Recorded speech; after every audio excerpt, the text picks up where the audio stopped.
Hello,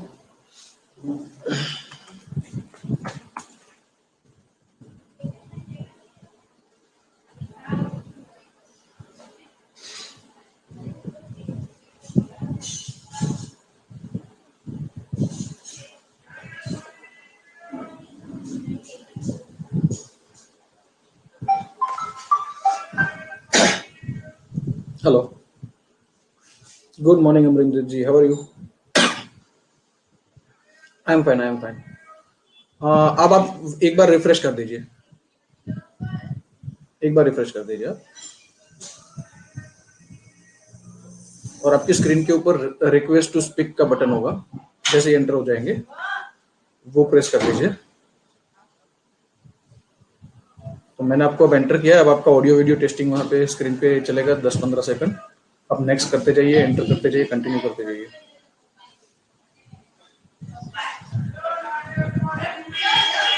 हाँ, उसी से उसी से। ठीक।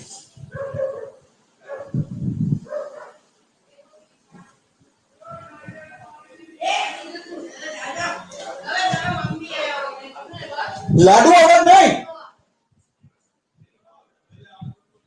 लाडू राड़ो ना पाड़, राड़ो ना पाड़ो।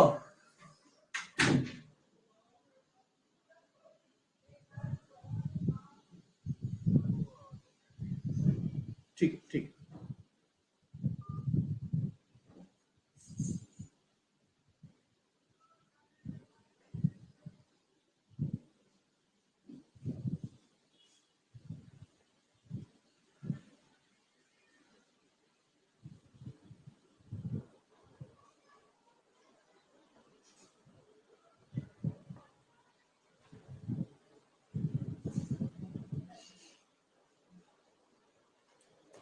सर जी, आपकी स्क्रीन पे रिक्वेस्ट टू स्पीक का बटन होगा, उसको दबा दीजिए।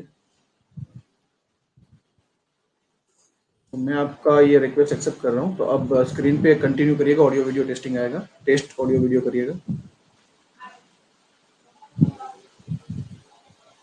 कंटिन्यू कर दीजिए। आपका ऑडियो वीडियो दिख गया। आपकी आवाज आपको सामने आ रही है?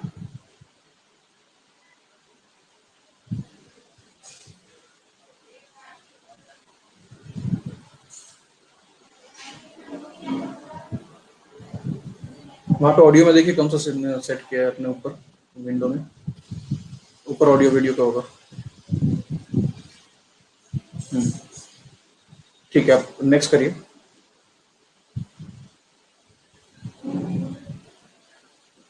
यस यस कर दीजिए।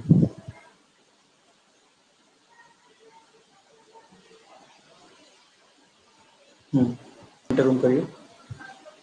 अब आप स्क्रीन, आपका जो दिखेगा स्क्रीन उसके ऊपर ऑडियो वीडियो के दो बटन होंगे, दिखेंगे आपको। दोनों को क्लिक करिए one by one. Video on, हाँ, और ऑडियो ऑलरेडी ऑन था। तो आपका ऑडियो वीडियो ऑन है, मगर यहाँ पे ऑडियो वीडियो दिख नहीं रहा है मुझे आपका। क्या करना है? एक बार ऑडियो वीडियो बंद करके वापस चालू करिए। आपने हेडफोन लगा रखे? नहीं, हेडफोन नहीं लगा रखा। हेडफोन यूज करूँ? एक बार ट्राई करिए।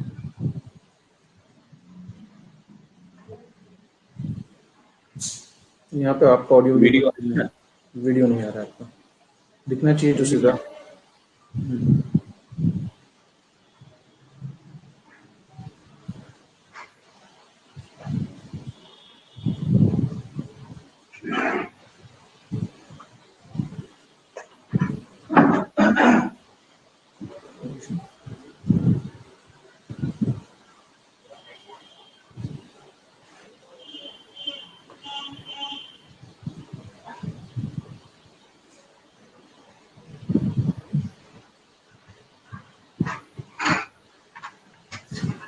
आपने जब वो टेस्टिंग किया था तब आपका चेहरा दिख रहा था ना आपको? हाँ, चेहरा। ठीक है, अब एक बार ऊपर वीडियो है उसको बंद करके वापस एक बार से। हाँ, अभी इस स्क्रीन पे भी दिख रहा है। आपकी आवाज तो आ रही है, आपकी वीडियो तो आ रही है, आपका वीडियो आ रही है? ऑडियो आ रही है। आप ऑडियो अब म्यूट कर आप दीजिए। आवाज आ रही है? आपकी आवाज आ रही है, ऑडियो म्यूट कर दीजिए आप। क्या म्यूट करूं? आपका ऑडियो म्यूट कर दीजिए, ऑडियो। इस स्क्रीन पे? हाँ, आप ऑडियो म्यूट कर दीजिए आपकी स्क्रीन के ऊपर, फोन पे चालू रखिए। वीडियो चालू नहीं हो रहा है, ऑडियो तो आपका आ रहा था। आपको दिख रहा है आपका वीडियो?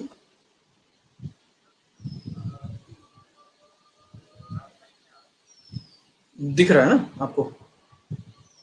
चलो बढ़िया है, इसका मतलब मुझे नहीं दिख रहा, मगर आपको दिख रहा है, चलेगा, ठीक है।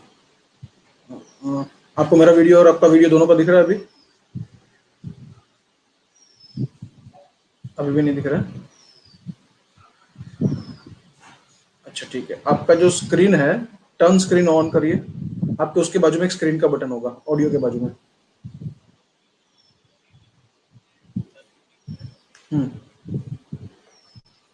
उसको क्लिक करेंगे तो आपका स्क्रीन शेयर करने का ऑप्शन मिलेगा आपको।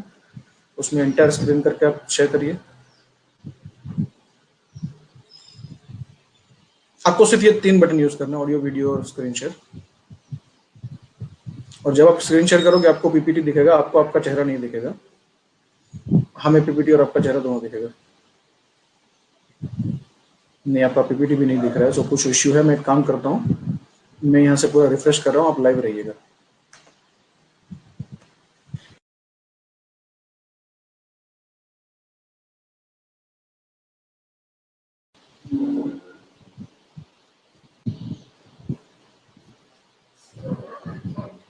रत्नेश जी, वीडियो ऑन करिएगा अपना।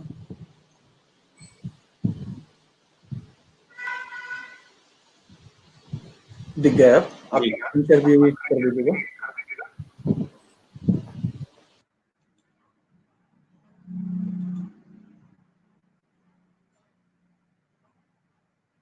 आप पीपीटी में चले जाइए,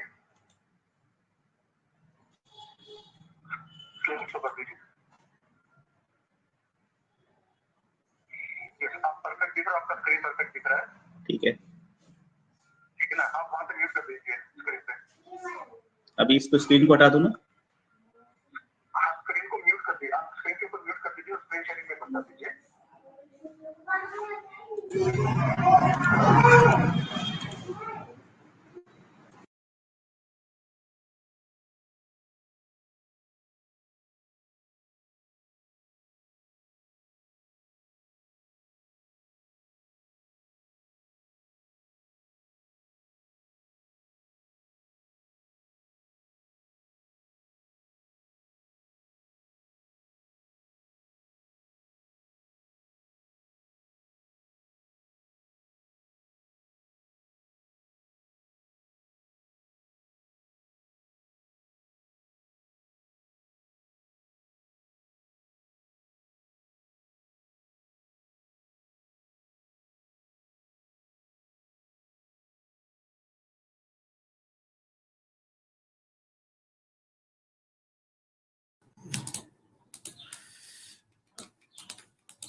Good morning.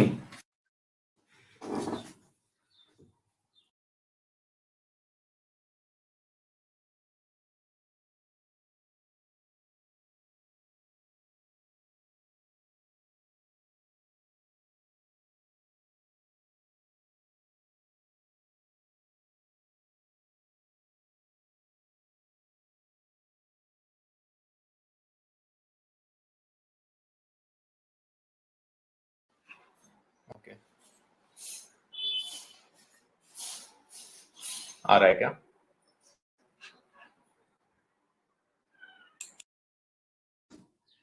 Good morning everyone, हम थोड़ी देर में स्टार्ट करेंगे। गुड मॉर्निंग रत्नेश जी।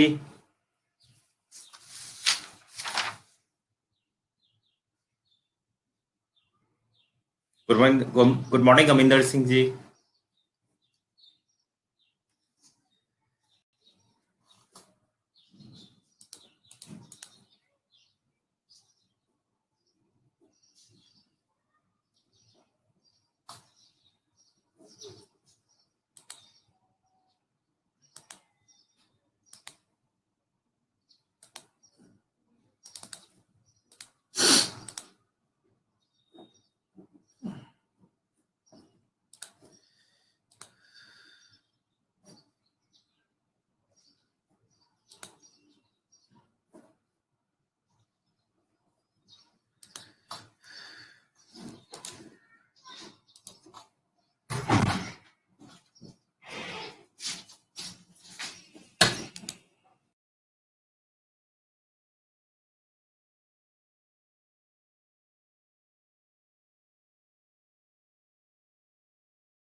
Right. Good morning Ajay ji, phone पे था मैं। राइट सर, मैं बंद कर रहा हूँ।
Ajay ji, it is loaded.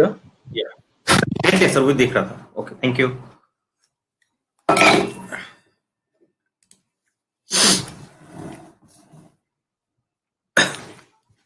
Good morning.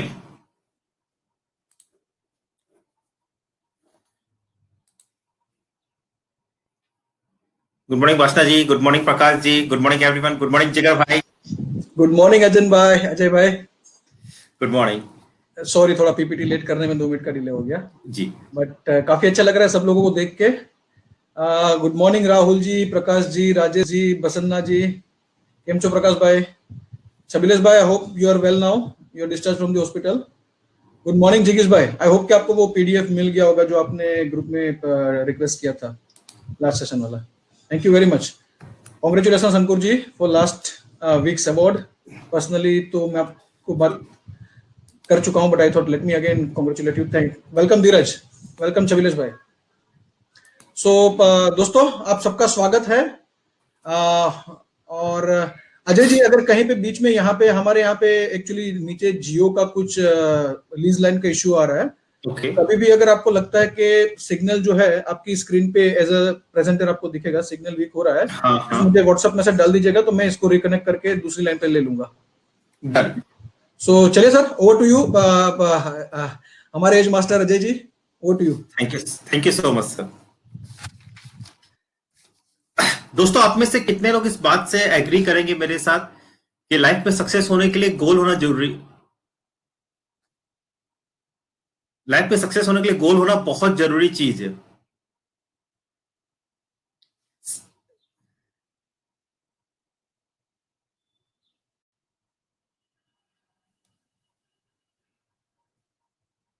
I hope शिवलिस जी आप वेल होंगे, रिकवर कर लिए। हिरेन जी यस, शिवलिस जी यस, हिरेन सा यस। क्या आप इस बात से भी एग्री करेंगे कि हम गोल तो बनाते हैं लेकिन बहुत बार अपने उन गोल पे फोकस नहीं कर पाते हैं?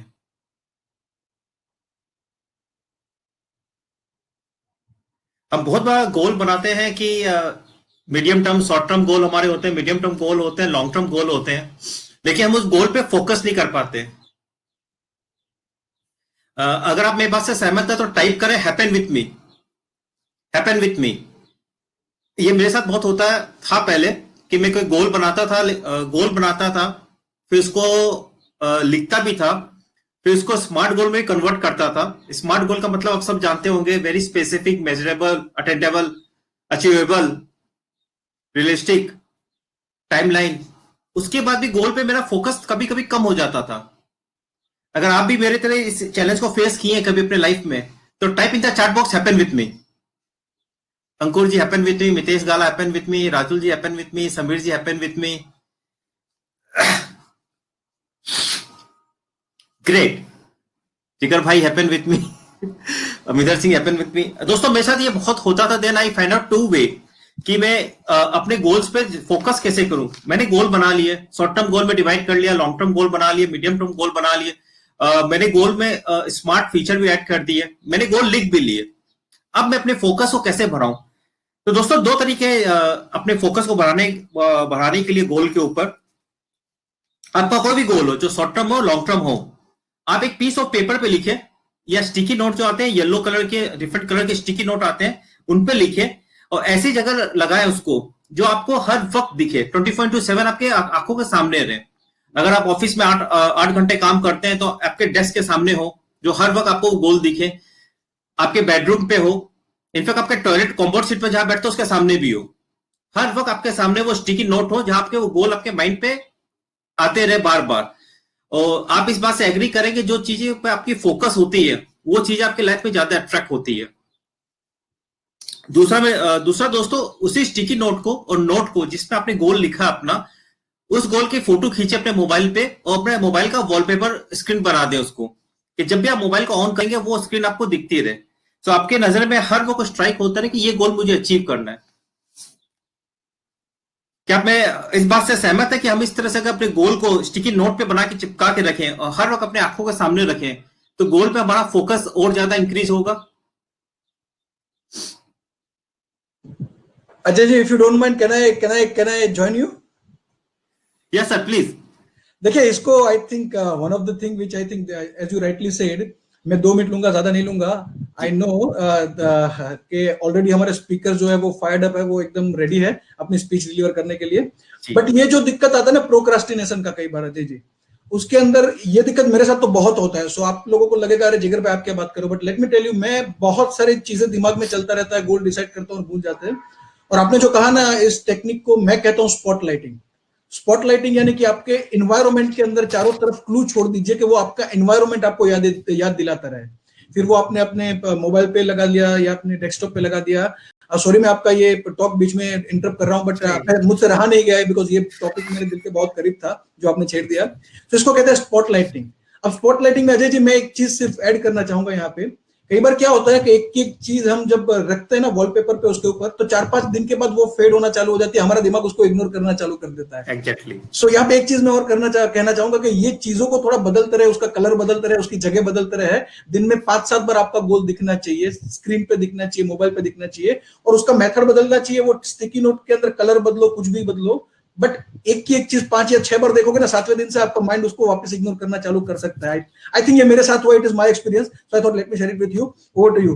Thank you so much sir. मैं पहले 2 पॉइंट रख रहा था, मैंने इसमें तीसरा पॉइंट भी ऐड कर लिया, change your colour, font, pictures of your sticky notes.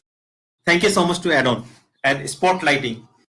आप में से क्या आप लोग इस बात से एग्री करेंगे जो जिगर भाई ने भी ऐड किया, जिसमें स्पॉटलाइटिंग होनी चाहिए और आपके गोल हर वक्त आपकी आंखों के सामने?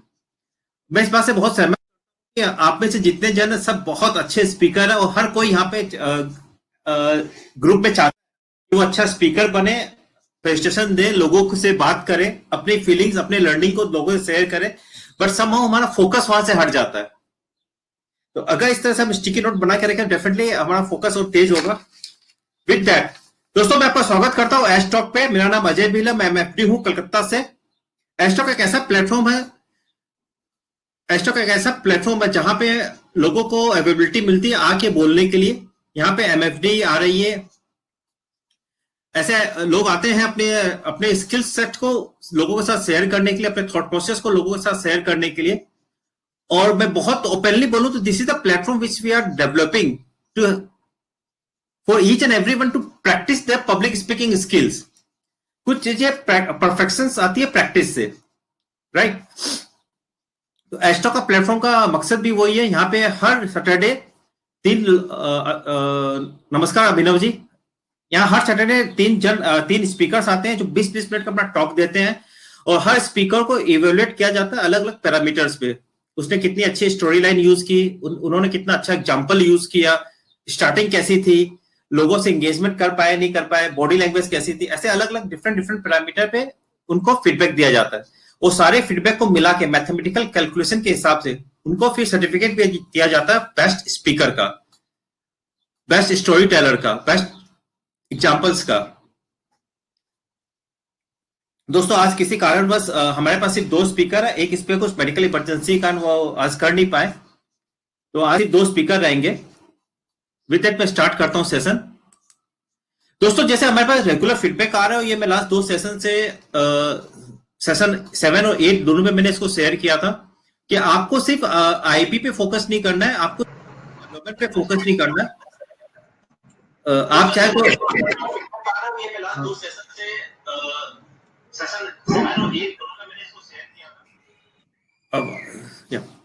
आप चाहे तो पर्सनल फाइनेंस और बिजनेस डेवलपमेंट के साथ साथ life, health, fitness, technology, motivational pep talk in सब के ऊपर अपने सेशंस को डिजाइन कर सकते हो। कि एश टॉक का जो फोकस है सर वो ये है कि आप स्टेज पे आए, पोडियम पे आए और अपने अंदर जो है उसको लोगों के सामने शेयर करें, तो आपका वो कॉन्फिडेंस, आपकी वो प्रैक्टिस रेगुलर बेसिस पे होती रहे। ये मैंने लास्ट 2 सेशन में शेयर कर चुका हूं, इसलिए मैं और ज्यादा शेयर नहीं करूंगा। ये टॉपिक्स आपको टेलीग्राम ग्रुप में भी मिल जाएंगे कि इस टॉपिक पे आप बोल सकते हो।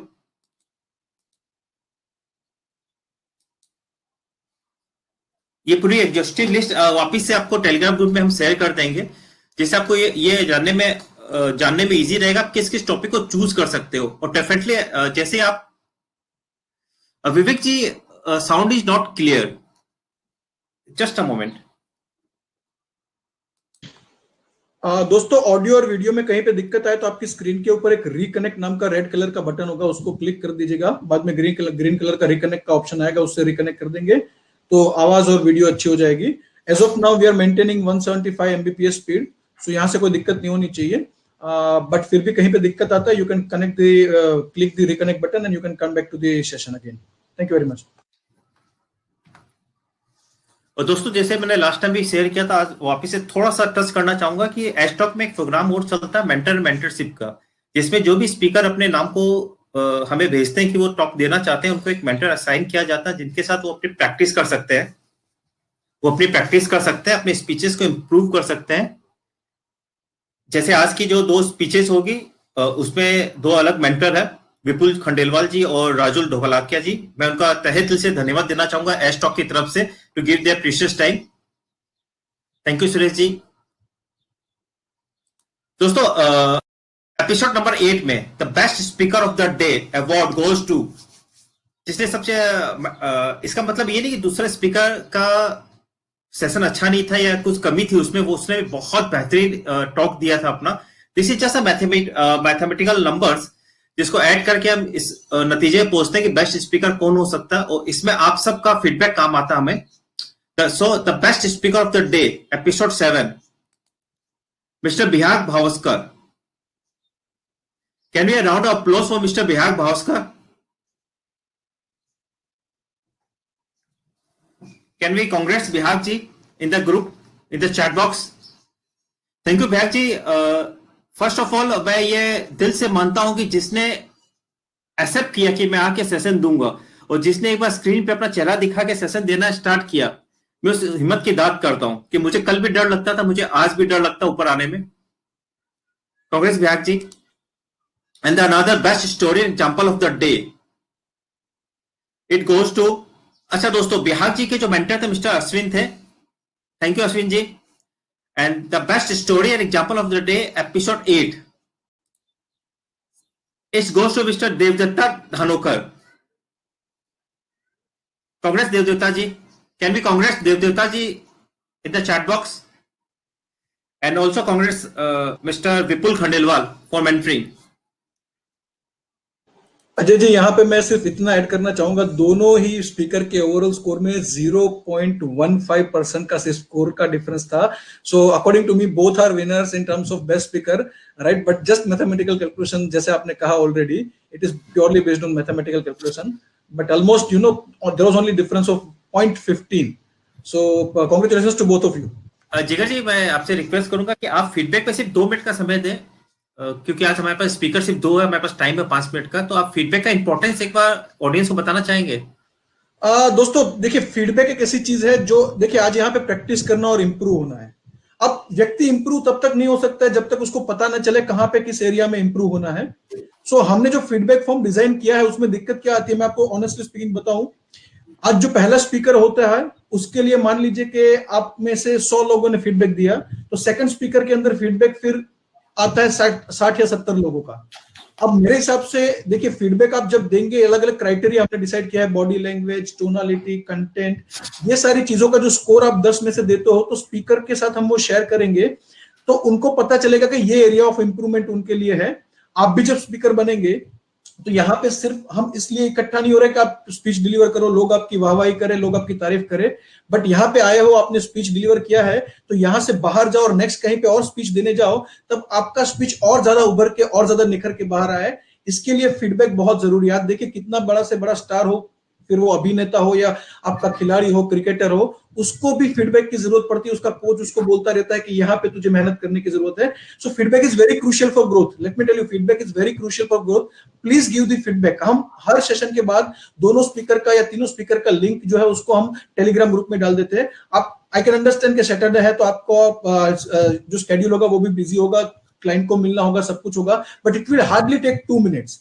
अब सोचिए, ये 2 मिनट आपकी है ना, जो किसी का जिंदगी बदल सकता है, किसी का एरिया ऑफ इंप्रूवमेंट जो उसको पता ही नहीं था अब तक, वो उसको बता सकता है और वो उसके ऊपर काम करके आगे बढ़ सकता है। So my strong recommendation to all of you, please share your feedback. अब क्या होता है, एक स्पीकर के लिए जब 50 फीडबैक आते हैं और दूसरे के लिए 35 आते हैं, तो कई बार मुझे ये बेस्ट स्पीकर चुनने का जो मैथमेटिकल फॉर्मूला होता है ना, वो करते टाइम पे अंदर से कहीं से मुझे वो एक होता है फीलिंग कि यार ये जस्टिफाई नहीं हो रहा है।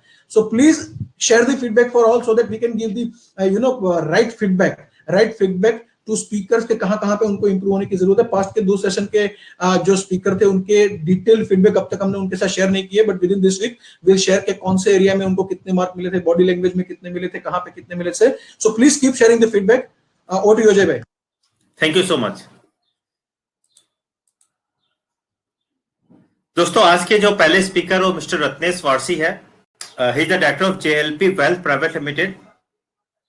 दोस्तों, हमारा सबका ड्रीम होता है कि हम सोचते हैं कि सिंगल डे में हाईएस्ट SIP करें।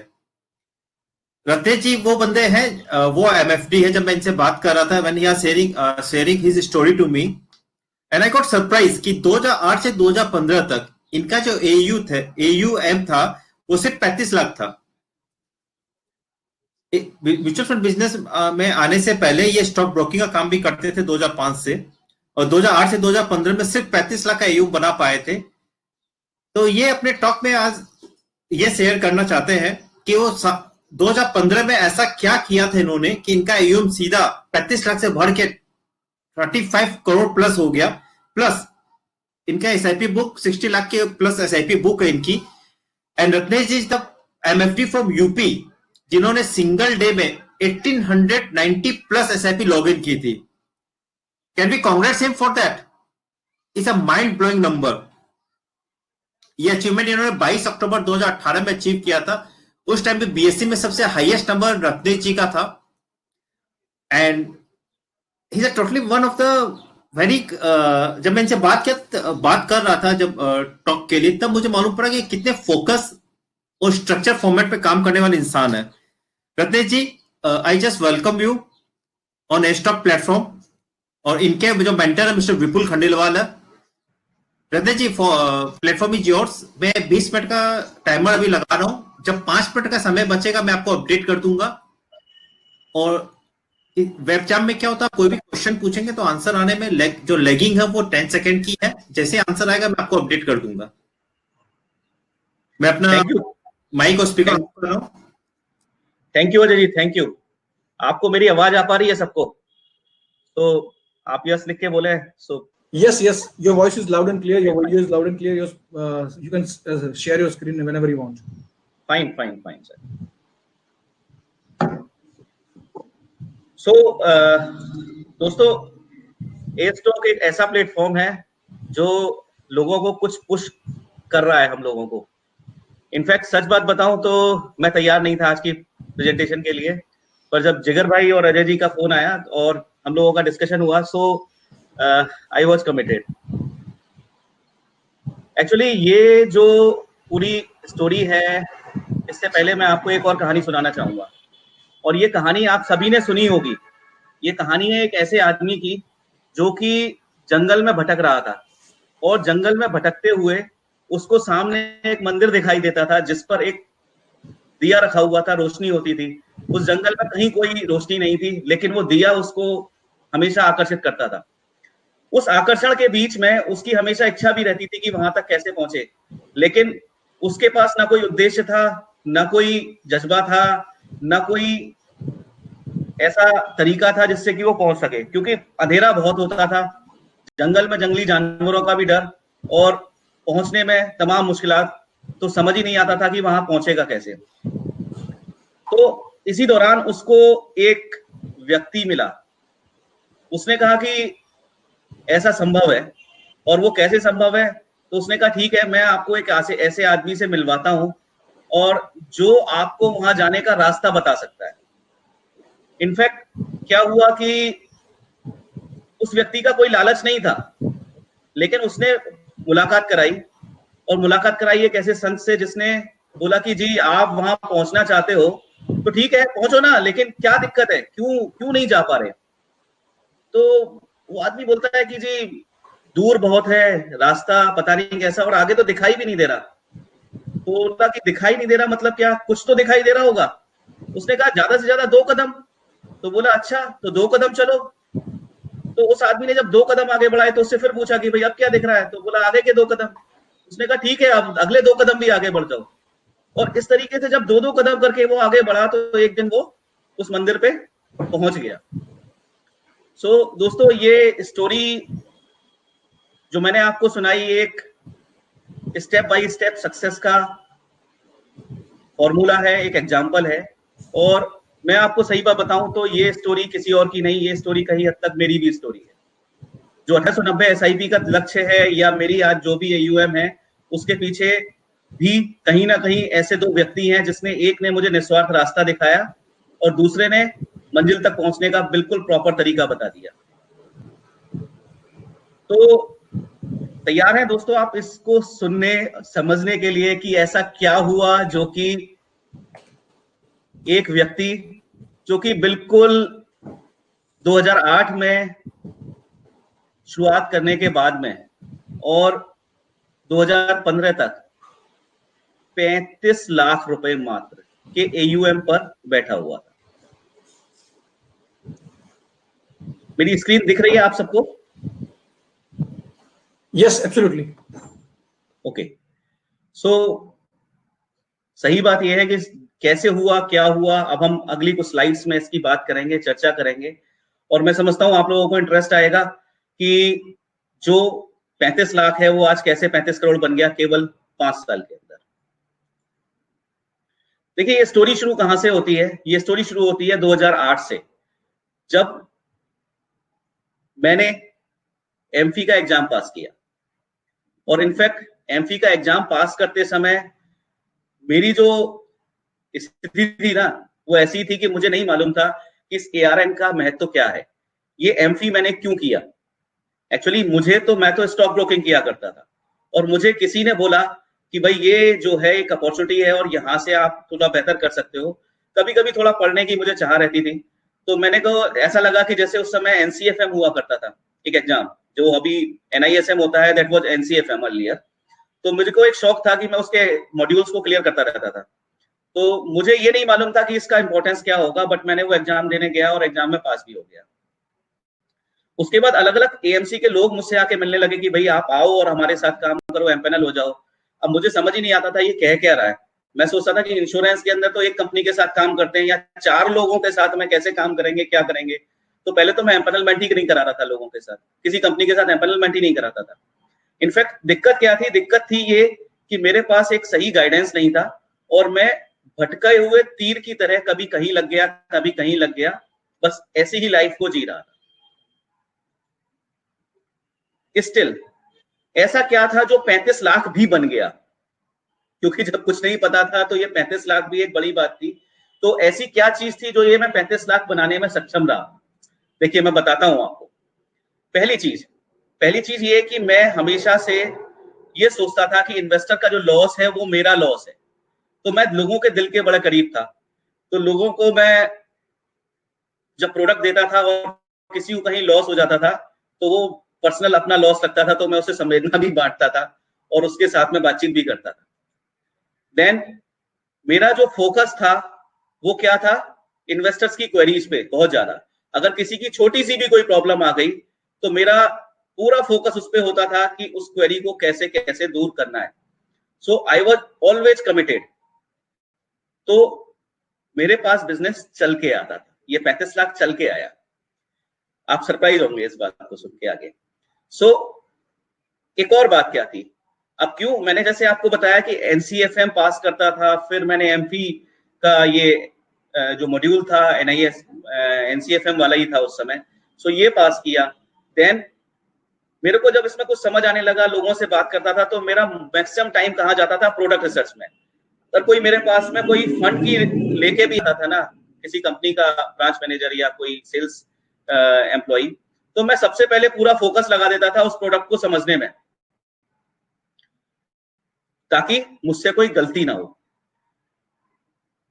एक बात क्या थी, क्योंकि मेरे पास धंधा कम था, काम कम था, तो लोग अक्सर आके मेरे पास बैठते थे, तो मैं उनसे मन लगा के बात करता था, उनकी बातें सुनता था, प्रॉब्लम सुनता था, और लंबे डिस्कशंस होते थे जिनको कि हम बैठ के आपस में सॉल्व किया करते थे।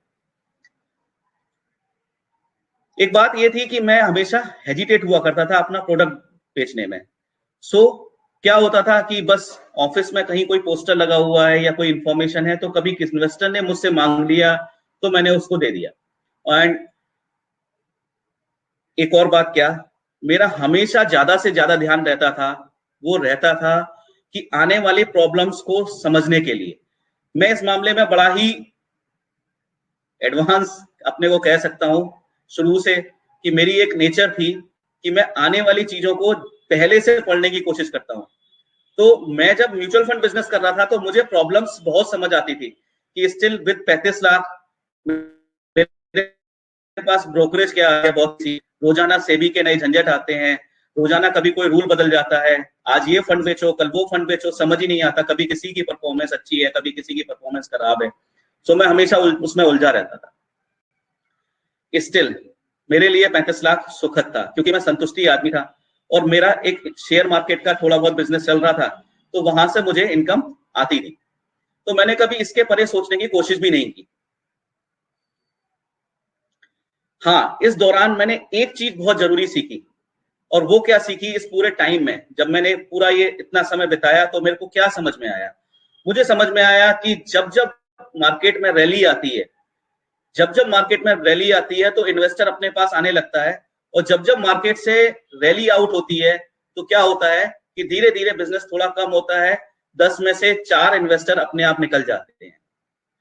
कितने लोग एग्री हैं मेरे से कि ऐसा होता है हमारे बिजनेस में? क्योंकि ये मेरी लर्निंग है जो मैंने इन 7-8 साल में इकट्ठी की, जो समझी कि ये हमारा बिजनेस जो है ना, ये हमसे ज्यादा ड्रिवन है मार्केट सेंटीमेंट्स पे, मार्केट कंडीशंस पे। I hope all is agree. all are sending the messages. All are agree. So again एक प्रॉब्लम और एक चीज और जो हमने देखी क्या कि ईयर 2016 जब मेरा थोड़ा सा लोगों के साथ में घुलना मिलना भी शुरू हुआ और रत्नेश जी आप स्क्रीन पे वो हाइड लिखा हुआ है ना, स्टॉप शेयरिंग के बाजू में हाइड लिखा है, उसको प्रेस कर दीजिए। ठीक है, थैंक यू। ओके, सो वहां पर जब ये सारी चीजें शुरू हुई तो 2016 में जब हम कुछ सोचने भी लगे कि भाई अब थोड़ा शेयर मार्केट से भी इनकम कम आ रही है, कुछ करक किया जा सकता है, तो जब बातचीत शुरू हुई तो तभी क्या हुआ कि वो सेबी का माहौल बनना शुरू हो गया और वो माहौल इतना जबरदस्त था कि पूरे देश में आईएफए के बीच में एक जबरदस्त आक्रोश था और ऐतिहासिक तौर पे हर किसी को क्या लग रहा था कि मेरा धंधा अब तो गया और मेरे लिए एक बड़ी प्रॉब्लम आने वाली है। हम लोग भी वहां इकट्ठे हुए और सब इकट्ठे जब हुए तो इकट्ठे होने के बाद मैंने भी अलीगढ़ में, मैं अलीगढ़ से बिलोंग करता हूं, अलीगढ़ में मैंने एक संगठन लोगों को इकट्ठा करना शुरू किया और एक संगठन की नींव वहां भी रखी और लोगों ने मुझे क्या किया कि उसका सेक्रेटरी बना दिया। सेक्रेटरी क्यों? मेरा ईवीएम शायद सबसे कम था, लेकिन सेक्रेटरी इसलिए क्योंकि एक तो मेरे पास काम नहीं था और दूसरी बात क्या थी कि मैं चीजों को एनालाइज ज्यादा से ज्यादा करता था, जिसकी वजह से क्या हुआ कि उनको लगता था कि ये आदमी जो है ना थोड़ा बेहतर कर पाएगा। सो उस समय पता किसी को नहीं था कि क्या होना है क्या नहीं होना है, बट एवरीवन वाज रेडी। हम लोग दिल्ली में भी, अब लोग दिल्ली गाजियाबाद में भी गए और हमने धरना प्रदर्शन किया, सब इकट्ठे हुए, सब कुछ चला। So that was my life and how it's changed. तो देखिए मेरी लाइफ चेंज कहां से हुई, अभी ये हम लोग समझेंगे और ये ही समझने के लिए शायद आप लोग मेरे साथ बैठे हो, क्योंकि आप मेरी फेलियर की स्टोरी नहीं सुनना चाहोगे। देखिए 2016 में एक सेशन हुआ एसबीआई म्यूचुअल फंड की तरफ से और मेरे को मौका मिला उसमें जाने का और ये सेशन ने मेरी लाइफ में चेंजेस ला दिए। उस सेशन की खास बात क्या थी और ऐसा क्या था जिसने चेंज लेके आया मेरे बीच में और मेरी लाइफ में, तो मैं अभी आपको वो डिस्कस करता हूं। वहां पर जो ट्रेनर था ना उसने बोला एक चेकलिस्ट बनाओ सभी लोगों को और लिखो कि आपकी प्रॉब्लम्स क्या क्या है जो आपको बिजनेस को आगे बढ़ाने से रोकती है। सो उसने कुछ पॉइंट्स दिए, उसमें बोला कि भाई एक आप टिक करते जाओ कि कौन कौन सी प्रॉब्लम्स हैं जो आपके बिजनेस को रोक रही है, जिसकी वजह से आपका बिजनेस नहीं बढ़ सकता या नहीं बढ़ पा रहा है। अगेन फिर उसने बोला कि अब आप अपॉर्चुनिटीज को लिखो और वहां पर जाओ और ये मेंशन करो कि कौन कौन सी चीजें हैं जो आपके बिजनेस को आगे ले जा सकती हैं। सरप्राइज, आप सभी सरप्राइज होंगे ये जान के कि जो लिस्ट थी ना प्रॉब्लम्स की वो बहुत बड़ी थी और जो अपॉर्चुनिटीज की लिस्ट थी ना वो सबकी छोटी छोटी थी और सभी ने अपनी अपनी लिस्ट अलग अलग बनाई थी। तो किसी ने कुछ प्रॉब्लम्स लिखी थी। तो अगेन जो इंटरेस्टिंग बात थी और जो सेशन की लर्निंग थी कि जो प्रॉब्लम्स थी एक आईएफए की वही दूसरे की अपॉर्चुनिटी थी। जी हाँ, सच कह रहा हूं मैं आपको, मुझे अच्छी तरह याद है कि वो जो लिस्ट थी ना उसमें जो प्रॉब्लम्स एक आईएफए ने लिखी थी वही दूसरे के लिए अपॉर्चुनिटी बनी।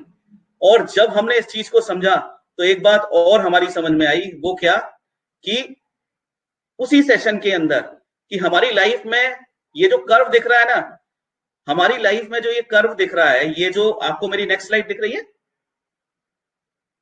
दिख रही है एब्सोल्युटली फाइन।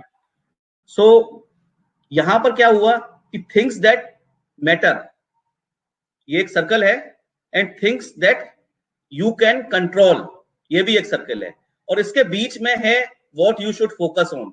एक्चुअली होता क्या है हमारी लाइफ में कि कुछ चीजें हमारे लिए महत्व रखती हैं और हम उन पे ध्यान लगाए हुए बैठे होते हैं, और दूसरी तरफ वहां पर प्रॉब्लम्स अपॉर्चुनिटीज सब कुछ होती हैं, लेकिन दूसरी तरफ कुछ ऐसी चीजें होती हैं जिन पे हम कंट्रोल कर सकते हैं। लाइक जैसे सेबी ने क्या किया, ये हमारे लिए महत्वपूर्ण है, लेकिन क्या मैं इसको कंट्रोल कर सकता हूं? बिल्कुल नहीं कर सकता। तो दूसरी चीजें क्या कि जो मैं प्रोटेस्ट कर रहा था या जो चीजें कर रहा था, actually that was for the help, for the good of society, our IFA society, जो कि हम सोचते थे। सो व्हाटएवर, जब मैं रिसर्च करने बैठता था और मार्केट के एनालिसिस को देखता था, तो मैं क्या चीज है वो सोचता था कि ये इन्वेस्टर के लिए महत्वपूर्ण है कि मैं सही टाइम पे सही फंड दूं, सही से सही उसका इन्वेस्टमेंट कराऊं। लेकिन क्या मैं उसको कंट्रोल कर सकता था? कभी नहीं। ये मेरे लिए कंट्रोल करना पॉसिबल ही नहीं था। जिस तरह से मैं सेबी के रूल्स रेगुलेशंस को कंट्रोल नहीं कर सकता, मैं मार्केट के अप एंड डाउन को भी कंट्रोल नहीं कर सकता, मैं इन्वेस्टर के प्रॉफिट एंड लॉस के लिए अकेला जिम्मेदार नहीं हो सकता। लेकिन मेरे लिए क्या महत्वपूर्ण है वो इसके बीच में आता है। सो मेरे को वो चीजें समझ में आने लगी। और उस दिन कभी कभी क्या होता है ना, आप किसी टाइम पे कोई एक चीज जब आपको हिट कर जाती है और आप उस पर फोकस्ड हो जाते हो, तो उसके बाद क्या होता है, चीजें आपके लिए बदलने लगती है। तो दोस्तों सबसे पहले तो मैं आपसे ये जानना चाहूंगा सभी लोगों से कि क्या उस ट्रेनर के इस सेशन को आप लोग पूरा जानना चाहेंगे, पूरा सुनना चाहेंगे, और क्या जानना चाहेंगे वो ट्रेनर कौन है जिसने एक इंपैक्ट डाला मेरी लाइफ में और मेरी लाइफ ने टर्न लेना शुरू किया? तो चैट बॉक्स में सर एक बार रिप्लाई लिखिए। मुझे अच्छा लगेगा कि मैं उस ट्रेनर का नाम भी डिस्क्लोज कर पाऊंगा, उस सेशन को भी डिस्क्लोज कर पाऊंगा, और आप सभी लोगों को भी मौका मिल पाएगा। उस सेशन को शायद आप में से कुछ ने देखा भी हो और कुछ ने ना देखा हो।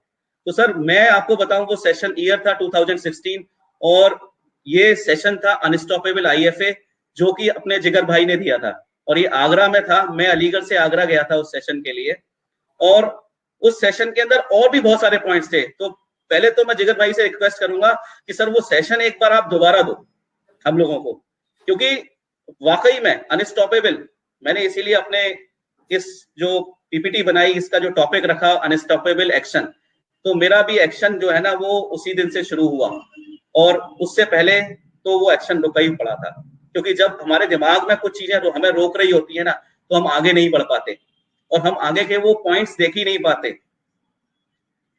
तो ये अनस्टॉपेबल आईएफए एक टर्निंग पॉइंट था मेरी लाइफ में। रत्नेश जी आपके पास 5 मिनट का समय बचा है। Okay fine sir. So how unstoppable action changed my life. तो देखिए, ये मैंने आपको बताया कि क्या मेरे लाइफ में प्रॉब्लम्स हुआ करती थी और मैंने इनको कैसे चेंज किया। उसके बाद मैंने फिर से एक बार घर पे जाके, ऑफिस में जाके अपनी एक चेकलिस्ट बनाई, और चेकलिस्ट बनाने के बाद मैंने उसको ऐसे चेंज किया कि लाइक मेरे को इन्वेस्टर के प्रॉफिट लॉस से मतलब नहीं है, मुझे उसके इंटरेस्ट में काम करना है बस। मुझे क्वेरी मैनेजमेंट पे नहीं बैठना है, मुझे ओवरऑल बिजनेस मैनेजमेंट पे बैठना है। मुझे प्रोडक्ट रिसर्च को फोकस नहीं करना है, मुझे इन्वेस्टर की नीड और उसके बिहेवियर को एनालाइज करना है। मुझे क्या करना है, अपने इन्वेस्टर के साथ टाइम नहीं बिताना है, बल्कि मुझे उसके साथ स्ट्रॉन्ग रिलेशनशिप बनानी है, जिससे कि मुझे रेफरल भी मिल पाए।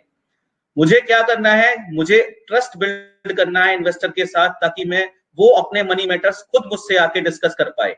और दूसरी बात, मुझे अपकमिंग प्रॉब्लम्स नहीं देखनी है, मुझे अपकमिंग अपॉर्चुनिटीज देखनी है। And that how my checklist changed, and this turn to 22 October 2018। देखिए, ये डेट आप में से कितने लोगों को याद है? आप में से कौन कौन जानता है 22 अक्टूबर 2018? इसलिए नहीं कि ये मुझसे जुड़ी हुई है, इसलिए कि ये डेट आप सबसे भी जुड़ी हुई है। 22 अक्टूबर 2018।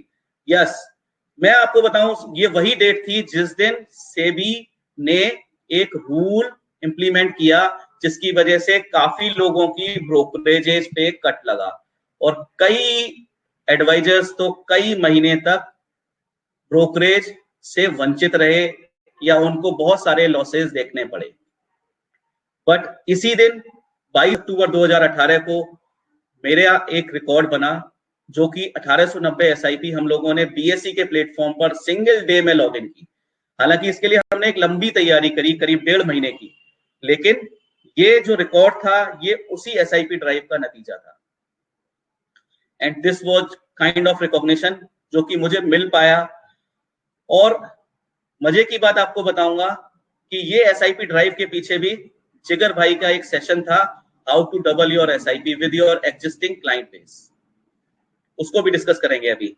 स्टिल अभी मैं चाहूंगा, क्योंकि मुझे मैसेज मिल गया कि मेरे पास अब थोड़ा कम समय है आपसे बात करने के लिए, यानी केवल जल्दी से मुझे इसको खत्म करना होगा सेशन को।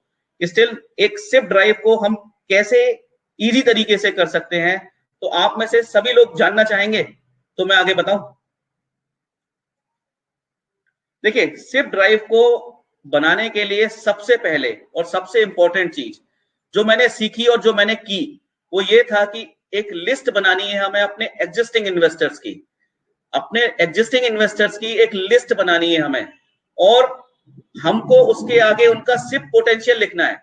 हमें ये नहीं लिखना कि वो कितने की सिप कर रहा है, मुझे केवल एक अंदाजा लगाना है कि लाइक अगर कोई डॉक्टर है तो उसका पोटेंशियल हो सकता है 1 लाख रुपया महीना, भले ही वो मेरे संग 20,000 कर रहा हो। सो मुझे एक अंदाजा लग जाता है उस आदमी की इनकम प्रोफाइल से कि वो कितने की सिप कर सकता है। सो वो करेगा या नहीं करेगा मैटर नहीं करता, मैटर ये करता है कि मैंने एक लिस्ट बनाई, उस पर नाम लिखा, नंबर लिखा, उसका प्रोफेशन लिखा और उसके आगे लिख दिया सिप पोटेंशियल। उसके बाद मैंने क्या किया, एक डेट डिसाइड की और एक स्टोरी को लिंक किया। एक स्टोरी का लिंक होना बहुत जरूरी है। क्यों? क्योंकि इसके बिना आप नहीं कर पाओगे सिप ड्राइव। सो आपको एक डेट डिसाइड करनी है जिस दिन आपको ये ड्राइव करनी है, और उसके बाद आपको क्या करना है कि स्टोरी लिंक करनी है। वो स्टोरी क्या हो सकती है?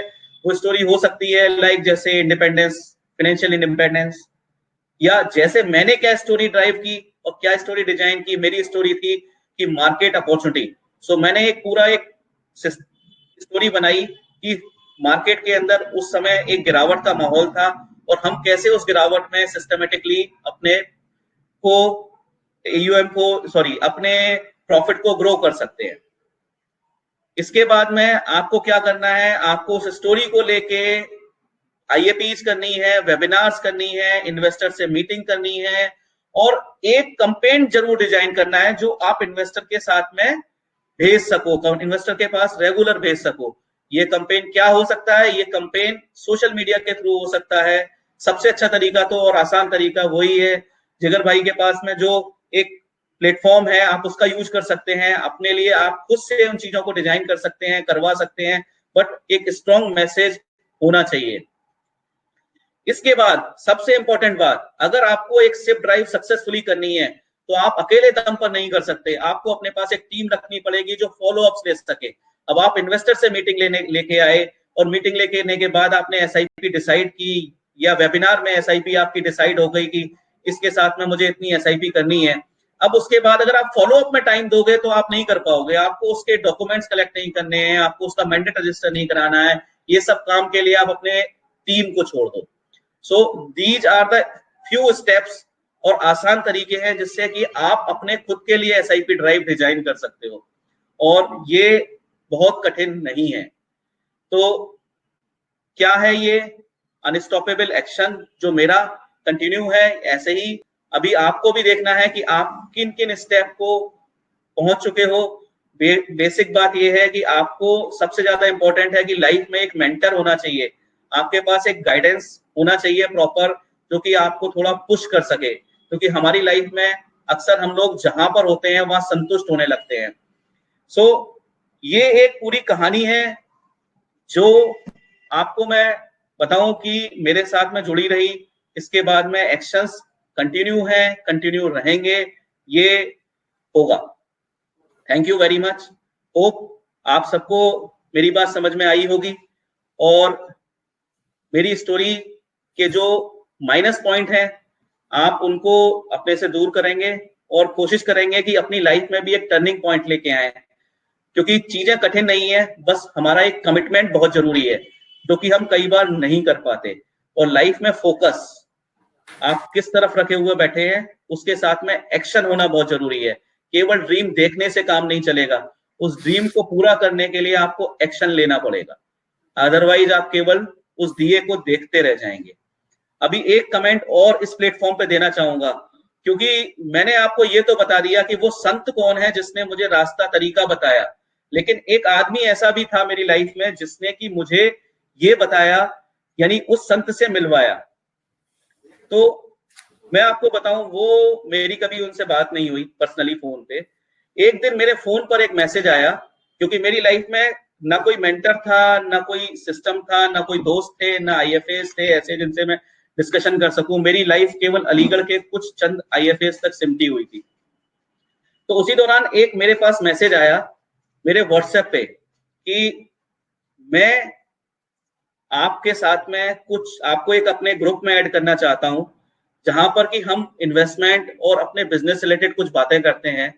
अगर आपको अच्छा लगे तो उसको ज्वाइन करिए, अदरवाइज छोड़ दीजिए। तो वो मैसेज किसका था? वो था अपने ही ए स्टॉक के एक प्रीवियस स्पीकर, एक श्रीकांत मटरू भाई का। उन्होंने मुझे एडवाइजर कैफे नाम के एक ग्रुप में शामिल किया, जहां पर मुझे समझ आया कि एडवाइजर कम्युनिटी में तो बहुत कुछ अच्छा हो रहा है, एक पॉजिटिव मैसेज जा रहा है। और उसी एडवाइजर कम्युनिटी के उस ग्रुप के द्वारा मेरे को समझ आया कि जिगर भाई के सेशन को सुनना चाहिए। Thank you all. I hope अगर आपकी कोई क्वेरी हो या कोई क्वेश्चन हो तो आप बिल्कुल मुझसे कभी भी पूछिए। Thank you ji, the awesome session, full of energy. And सबसे मुझे मजे वाली बात लगी कि आपको सेक्रेटरी बनाया गया क्योंकि आपके पास कोई काम नहीं था। So funny, so great and really inspiration आपकी स्टोरी। 35 लाख से 35 करोड़ एक दिन में 1890 प्लस SIP करना। दोस्तों हम 2 से 3 क्वेश्चन ले सकते हैं रत्नेश जी के लिए। अगर आपका कोई भी क्वेश्चन आप चैट बॉक्स में लिखें। महेश जी, रत्नेश जी, महेश जी का क्वेश्चन है, if you don't have existing investor then how we start SIP drive, can you give some idea on this? Sir देखिए, एग्जिस्टिंग इन्वेस्टर है तो आपके पास में एक आसान तरीका है, लेकिन अगर एग्जिस्टिंग इन्वेस्टर नहीं है तो कोई दिक्कत नहीं है। आपको अपने प्रोस्पेक्ट की लिस्ट तैयार करनी है, आपको ऐसे लोगों की लिस्ट तैयार करनी है जिनसे आप बात कर सकते हो। तो आपको बस मेन चीज है, आपके पास एक लिस्ट होना चाहिए जहां पर कि आप जाके मिल सको, जहां आप जाके बात कर सको। रत्नेश जी, एक क्वेश्चन मैं ऑडियंस की तरफ से पूछना चाहूंगा आपसे। आपको क्या लगता है कि SIP ड्राइव 180 1890 प्लस SIP जिस दिन आपकी क्लोज हुई, उसके पहले प्रैक्टिस की लाइफ कैसी थी? उसके बाद आपके प्रैक्टिस में क्या इम्पैक्ट पड़ा, आपके कॉन्फिडेंस में, आपके काम करने के तरीके में? सर लाइफ तो मेरी चेंज हो गई उसके बाद। सच बात आपको बताऊं कि 1890 की SIP करने के बाद मेरी लाइफ चेंज हो गई। लाइफ चेंज इसलिए हो गई क्योंकि उसके बाद मुझे ऐसी ऐसी जगहों से लोगों के फोन आए, ऐसे ऐसे लोगों ने मुझे याद किया कि अब मेरे को मेरी एक पहचान ही बन गई है। कहीं पे अगर मेरी बात होती है तो लोग कह देते हैं ये वही है जो उन्होंने 1890 SIP की।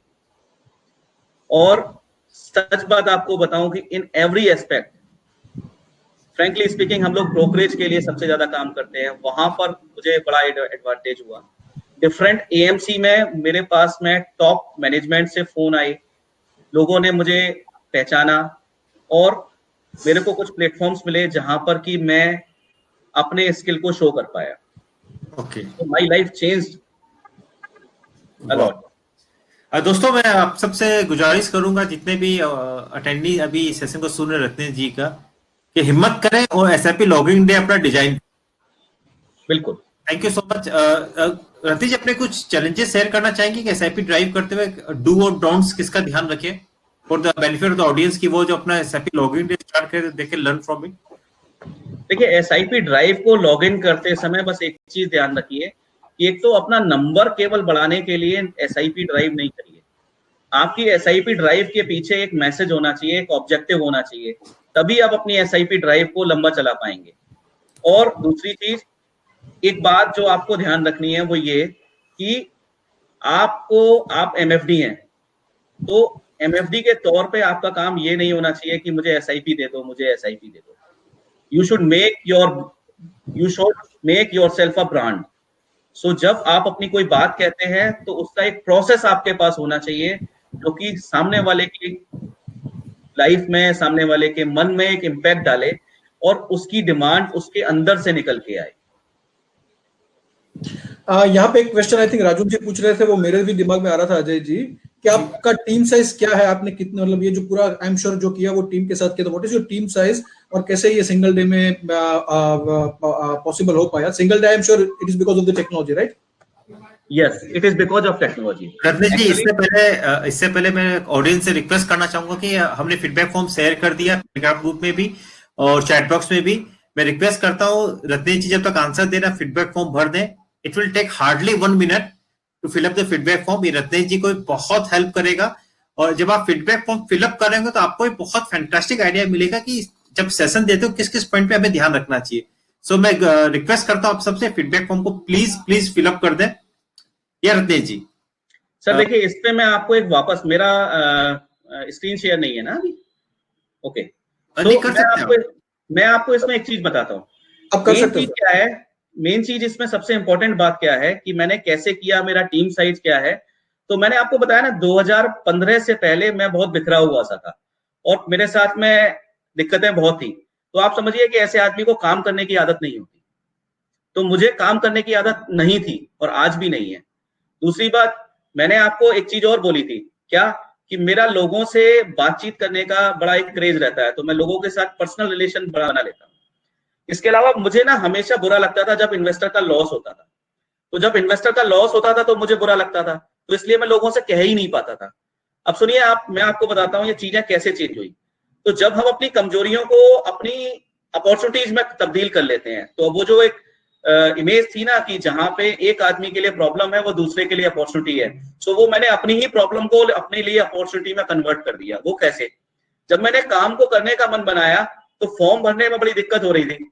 तो उस टाइम पे मैंने क्या किया, बीएससी के प्लेटफॉर्म को अडॉप्ट कर लिया कि ये बड़ा आसान है, इससे काम शुरू होता है। सो हम बीएससी पे सिंस स्टार्ट काम कर रहे हैं और आज की डेट में मेरा 100% बिजनेस ऑनलाइन है। और उसके बाद में मेरे को बीएससी पे अकाउंट खोलने में भी ना आलस लगता था, तो टीम बननी भी शुरू हो गई मेरी। आज की डेट में मेरे पास में 6 एम्प्लॉइयों की टीम, 6 टीम मेंबर्स हैं और हम सभी लोग मिलकर काम करते हैं। इनफैक्ट जब ये ड्राइव डिजाइन करने का नंबर आया ना, तो हमने इसको कैसे डिजाइन किया? हमने इसको ऐसे डिजाइन किया, 2018 में मार्केट में थोड़ी गिरावट थी और सही बात ये थी कि मैं उससे पहले लोगों से बात कम करता था। तो मैंने जब लोगों से बात की तो मेरी स्टोरी ऐसी थी कि मैंने उनको बोला कि देखिए, मैं आज से पहले तो कभी आपसे कुछ कहा नहीं ना, मैंने कभी आपसे पहले आपसे कभी कोई अपॉर्चुनिटी डिस्कस की, लेकिन आज मुझे समझ आता है कि अपॉर्चुनिटी है मार्केट में। तो जब अपॉर्चुनिटी है तो मैं आपसे डिस्कस करना चाहता हूं।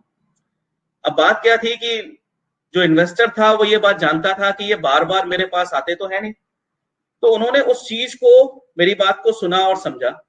और उसके बाद में मेरा पूरा, जो मैं क्या करता था कि अपने ऑफिस में ही लोगों को इनवाइट करता था और इनवाइट करके वहां पर 10-15 लोगों के बीच में एक सेशन डिजाइन करता था।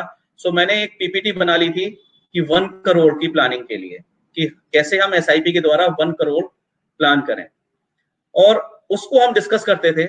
उसके बाद में सारा काम मेरी टीम का मेंबर करता था और वो खुद जाके फिर किससे क्या कलेक्ट करना है और कैसे करना है, वो सारे काम वो करता था। एंड देन जब हमने ये इंफॉर्मेशन बीएससी को दिया तो बीएससी ने भी हमें बहुत सपोर्ट किया। उन्होंने हमें एक अपने मैनेजर को हमारे साथ अटैच किया, कुछ स्ट्रेटेजीज हमसे डिस्कस की और उसके बाद में लगभग 1.25 महीने तक हमारे जो मेहनत थी वो 2 से 3 दिन लगे हमें, जिसको कि केवल लॉगिन करने में, क्योंकि 1890 एक बड़ा नंबर था, तो लॉगिन करने में भी हमें 2 से 3 दिन लग गए सिस्टम पे online. So this is how कि हमने ये सब किया।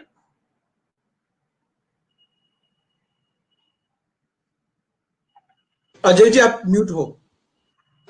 Thank you so much Ratesh ji, आप लेजी पर्सन थे इसलिए आप सक्सेस हो पाए। Fantastic thing. बिल गेट्स भी बोलता है कि always have the lazy people in your organization because they become more creative to do the complete the work before time. Thank you so much Ratesh ji. Ratesh ji, मैं आपके साथ आपका छोटा सा टोकन देंगे आपको। आप रहिएगा भी, मैं अपना वीडियो ऑफ करूंगा जी। आपको छोटी सी अपनी स्माइल देनी पड़ेगी। रतेश जी, मैं अपना वीडियो ऑफ कर रहा हूं। जब मैं स्माइल करने बोलूंगा, चीज कहूंगा, तो एक प्यारी सी स्माइल दीजिएगा। I will take a pic with your certificate. Say चीज।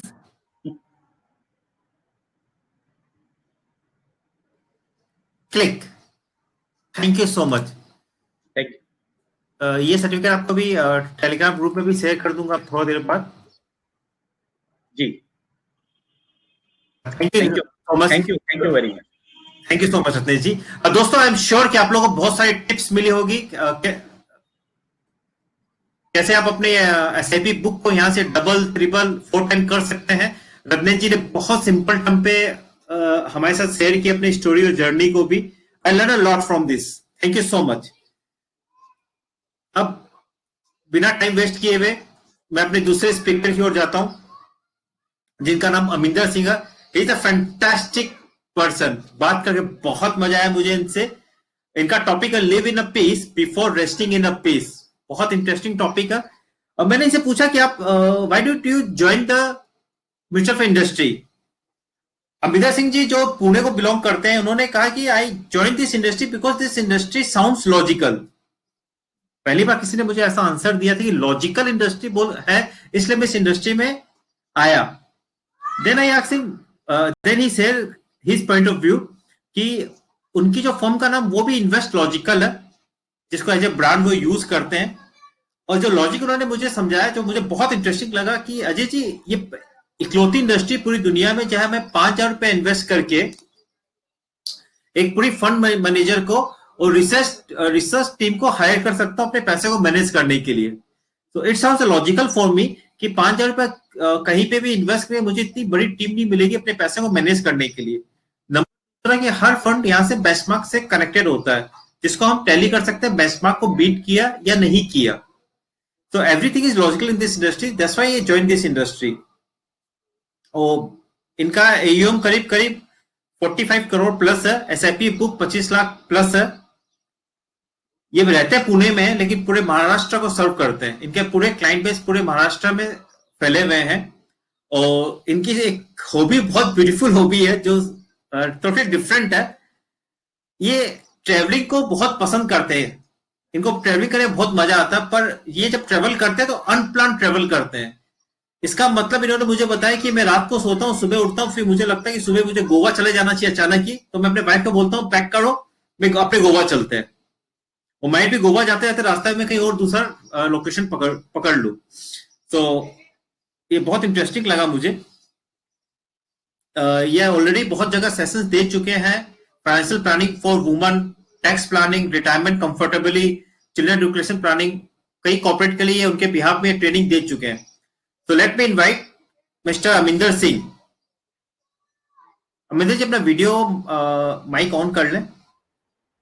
एंड इन हेलो फ्रेंड्स, मैंने वीडियो चालू किया है. मैं ऑडिबल? या very much visible, audible. And इनके mentor mister Rajul Dhokalekya. Thank you Rajul ji अपना समय देने के लिए. और दोस्तों जितने भी मेंटर होते हैं यहाँ पे वो सब आप मेरी तरह MFD है, जो जिन्होंने कमिटमेंट दिया है एक दूसरे के हेल्प करने के लिए. दूसरे स्पीकर जो अपनी स्पीचेस तैयारी करते हैं उनको हेल्प करने के लिए अपना बिजी शेड्यूल से टाइम निकाल के देते हैं. वो भी हमारे तरह MFD है, क्लाइंट के साथ बिजी काम कर रहे होते हैं, लेकिन वो सिर्फ एज टॉक पे जो फियर है दूसरों का उसको निकालने में हेल्प करते हैं, उनके सेशंस को इंप्रूव करने में हेल्प करते हैं. Can we have a round of applause? Can we say thank you to each and every mentor which give their time for this session? मैं तहे दिल से उन सबको धन्यवाद देता हूं मेंटर से जिन्होंने अपना टाइम दिया हर स्पीकर को इंप्रूव करने के लिए. Thank you so much everyone. Aminder ji session is yours. 20 minute का समय रहेगा आपके पास. जब 5 मिनट बचेगा मैं आपको आके डिस्टर्ब कर दूंगा, ठीक है? श्योर. एंड यहाँ कोई भी क्वेश्चन पूछेंगे तो लेफ्ट टाइम 10 सेकंड का है. आंसर आएंगे, मैं आंसर पढ़ के आपको बता दूंगा. राइट, ठीक है सर. सर सबसे पहले I would like to thank everybody. Mister Ajay ji who has been very good guide. Rajul ji बहुत प्यारे तरीके से उन्होंने मेंटर किया है मुझे. एंड अबव ऑल सबसे पहले मैं सबसे ज्यादा मैं थैंकफुल हूँ मिस्टर जिग्नेश जी से, क्योंकि उन्होंने ऐसा प्लेटफॉर्म डिजाइन किया which makes it very very very beautiful platform to share a lot of things and parallelly learn a lot from others. तो मैं अभी अपनी स्लाइड शेयर कर रहा हूं.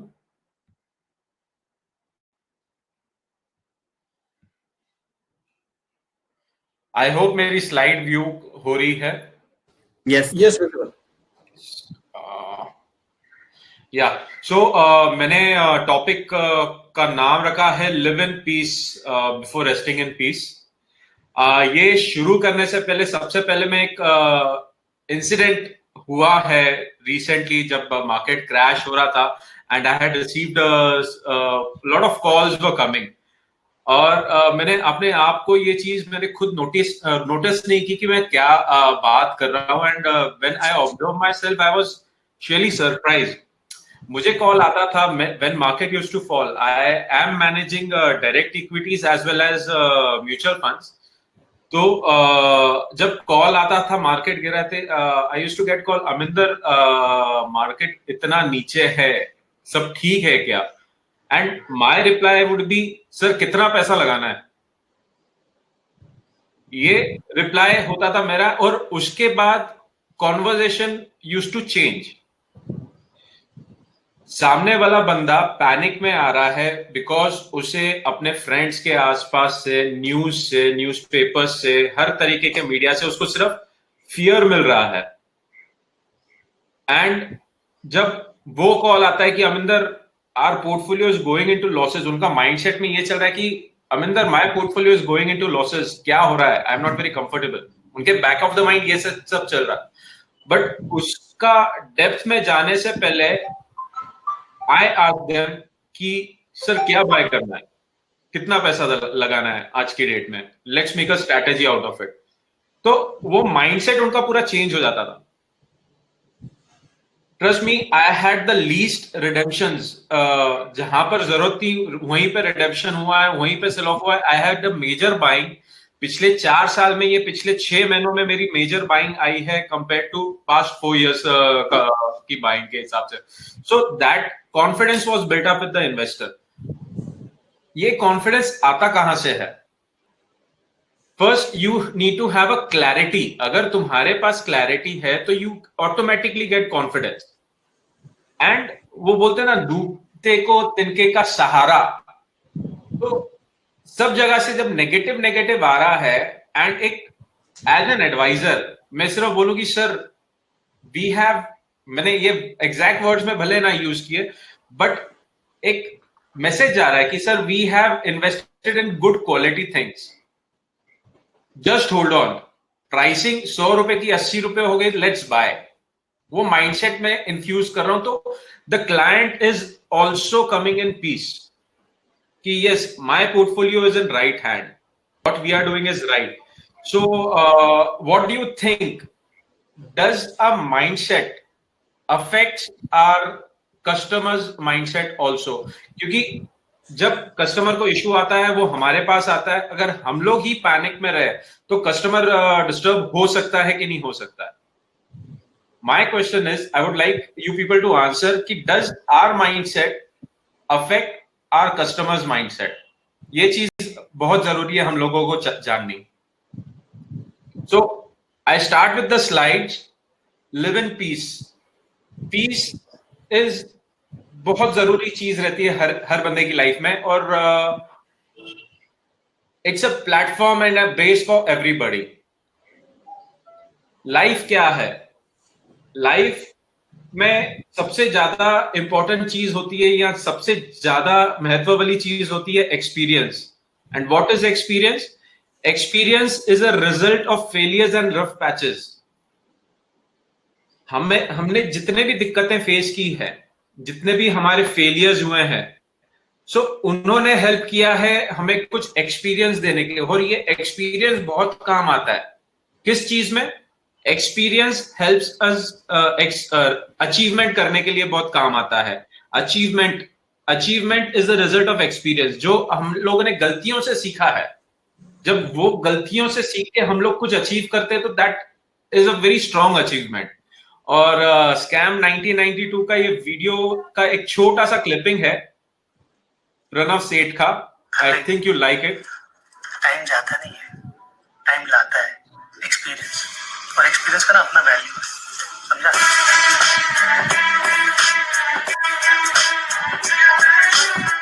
And 1992 scam is sensational, and I hope ये जो मैंने ऐड किया है, hope you like it. Peace is very important. Everybody understands it, and peace is about understanding. That's my logic behind peace comes through understanding. Freedom. What is peace? Peace is freedom from disturbance. जो आसपास का शोर है, what kind of disturbance are we around? हम लोग market के disturbance में घेरे हुए रहते हैं, हम लोग सेबी कंप्लायंसेस के डिस्टर्बेंस में घेरे हुए रहते हैं। ये सब डिस्टर्बेंस में जब तक हमें नहीं पता है, मैं इसमें और एक इंसिडेंट शेयर करूंगा जो मैंने बिलीव किया, and after that I started gearing up with it. जब प्रीवियस स्पीकर ने ये 22 अक्टूबर का जो डेट डाला था, और उन्होंने बोला कि उस टाइम पे कंप्लायंस के वजह से जो अपफ्रंट कमीशन है वो हटनी थी, एंड दैट वाज गुड। मतलब व्हाट आई फेल्ट, भाई यहाँ पर जो कमीशन के लिए, और सिर्फ commission, not with the mindset of client orientation, सिर्फ कमीशन के लिए जो काम कर रहे हैं, जो 2%, 2.25%, 2.5% के लिए काम कर रहे हैं ना, मैं उनको बोलता है ये वाला कचरा हट जाएगा तो मार्केट का साइज भी बढ़ेगा, डिस्ट्रीब्यूटर्स का साइज छोटा होगा, और जो डिस्ट्रीब्यूटर सस्टेन करेंगे उनका वॉल्यूम बढ़ेगा। So right from commission business or 2% business, it become a big volume business. आज जहां पर लोग बोलते थे यार मेरा 10 करोड़ का AUM है, आई एम हैप्पी, आज के तारीख में वो बंदा बोल रहा है कि यार नहीं, I have to achieve 100 crore, I have to achieve 50 crore. तो ये जो कमीशन जो अपफ्रंट कमीशन का जो सिस्टम खत्म हुआ था, व्हाट दैट गॉटन जो सिस्टम में रह गए, those were only very quality clients. तो जब तक I don't take crisis, मतलब converting crisis into an opportunity, जब तक वो mindset नहीं रहेगा बंदे का, that will not create peace. Again, जब market crash होता है, we are disturbed. That crash is a crisis, and till the time we don't convert crisis into opportunity, if we don't have that confidence, we are not at peace.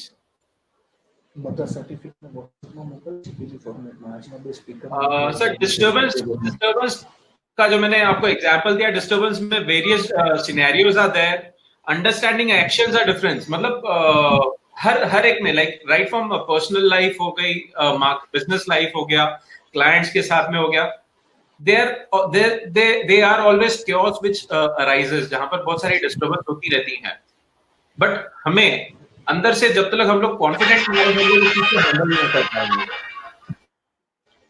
Understanding actions, सामने वाले का क्या reaction हो रहा है, client का call मुझे क्यों आ रहा है कि भाई मार्केट गिर रहा है, क्या करना है, मतलब पैसा निकालना है, क्या करना है, पैसे डालने का लॉजिक नहीं है उसका, पैसे डालने के ध्यान से वो कॉल ही नहीं कर रहा है, पैनिक।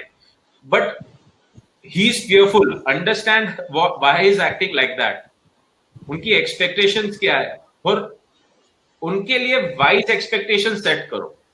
सर अगर आपके पास 5 लाख रुपए है ना, तो 50,000 रुपए डालिए at this level, and he might be comfortable with that, he might not be comfortable with that, but जब तक तुम्हारा कॉन्फिडेंस नहीं आता है, that confidence is not, if that confidence is not reflected to the client, मजा नहीं आएगा, client को भी मजा नहीं आएगा और आपको भी मजा नहीं आएगा। There are two sides of every action. जब भी हम लोग एक्ट करते हैं, किसी भी, समझो कि हमने बाय का कॉल किया, तो there are always two sides. Two sides में क्या हो जाता है कि एक क्लाइंट का साइड हो जाता है, एक आपका साइड हो जाता है। आप जो बोल रहे हैं, क्लाइंट हैज टू अंडरस्टैंड कि वो आप उनके बिहाफ में बात कर रहे हो, it is not behind the commission part और anything. Client should get that confidence, तो वो डिस्टर्बेंस कम करता है आपका। Emotions versus logic, again coming down to clients का एग्जांपल पे, कि मार्केट में जो कमोशन है उसका इमोशन हैम्पर कर रहा है, और उस इमोशन को पॉजिटिवली कन्वर्ट करने के लिए you have to use simple logic, जो क्लाइंट अपने आप के साथ में रिलेट करते रहे। I just quote one example जो शायद वापस से आगे भी आना है। व्हेन मार्केट क्रैशेस, किसी भी न्यूज चैनल में वॉरेन बुफे का ये कोट नहीं दिखाते हैं कि be greedy when others are fearful. हमेशा हमेशा वहां पर बेचो बेचो बेचो होता है, या तो खरीदो खरीदो खरीदो होता है। और जो इन्वेस्टमेंट करने का जो उनका स्टेटमेंट रहता है, वो हमेशा बोलते हैं, मतलब आई हैव नॉट सीन कि सर किसी भी न्यूज चैनल पे, बिजनेस चैनल पे आपने ये कहीं पे सुना रहे कि आप इसको बाय करके 5 साल के लिए रख लो, 10 साल के लिए रख लो। वो बोलते हैं कि invest for 2 weeks, invest for 3 months. ये इन्वेस्टमेंट का जो फिलॉसफी है, ये न्यूज चैनल्स ने तो पूरी बदली कर दी हुई है लोगों की। And that there is, this is where we are required to avoid that disturbance and give them some simple logic. Sir, अगर retirement आपको 30 साल में होना है, let's plan something for 30 years, not for 6 months and 3 months. What we agree on it? Do we agree on it? हम लोग, I would like you to give some answer on it कि हम लोग लॉजिकल फ्लो में काम करना चाहते हैं या काम करते हैं, या ये डिस्टर्बेंस के फ्लो में हम लोग अटक जाते हैं। सो इफ यू थिंक कि we get stuck in disturbance, हम लोग डिस्टर्बेंस के साथ में कैरिड अवे हो जाते हैं, please answer disturbance, otherwise answer logic. मैं अभी नेक्स्ट स्लाइड पे जाता हूं। The financial aspect of it, money is required. Money does not give eternal peace, but money is required to avoid disturbance. लोग बोलते हैं पैसा सब कुछ होता है, ठीक है, पैसा जरूरी है, but happiness is above that money.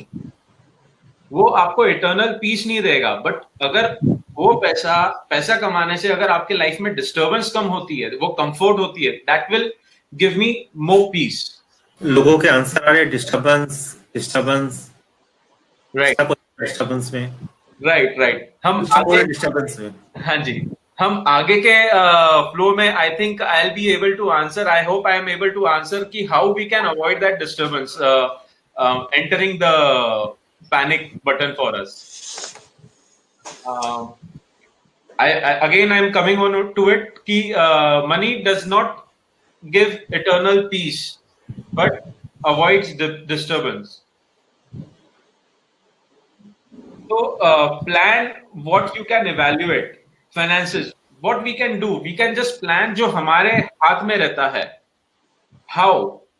कि हमें पता है कि मैंने कितने साल काम करना है, at least I know कि what is my current inflows, current outflows, और I have to be prepared for the worst of the times. और डिस्टर्बेंस हमें सिर्फ तभी एक्ट करवाता है जब ये हमें प्लानिंग ना हो। When we don't plan, disturbance plays its role.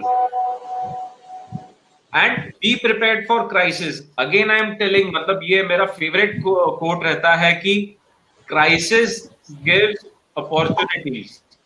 Take those opportunities.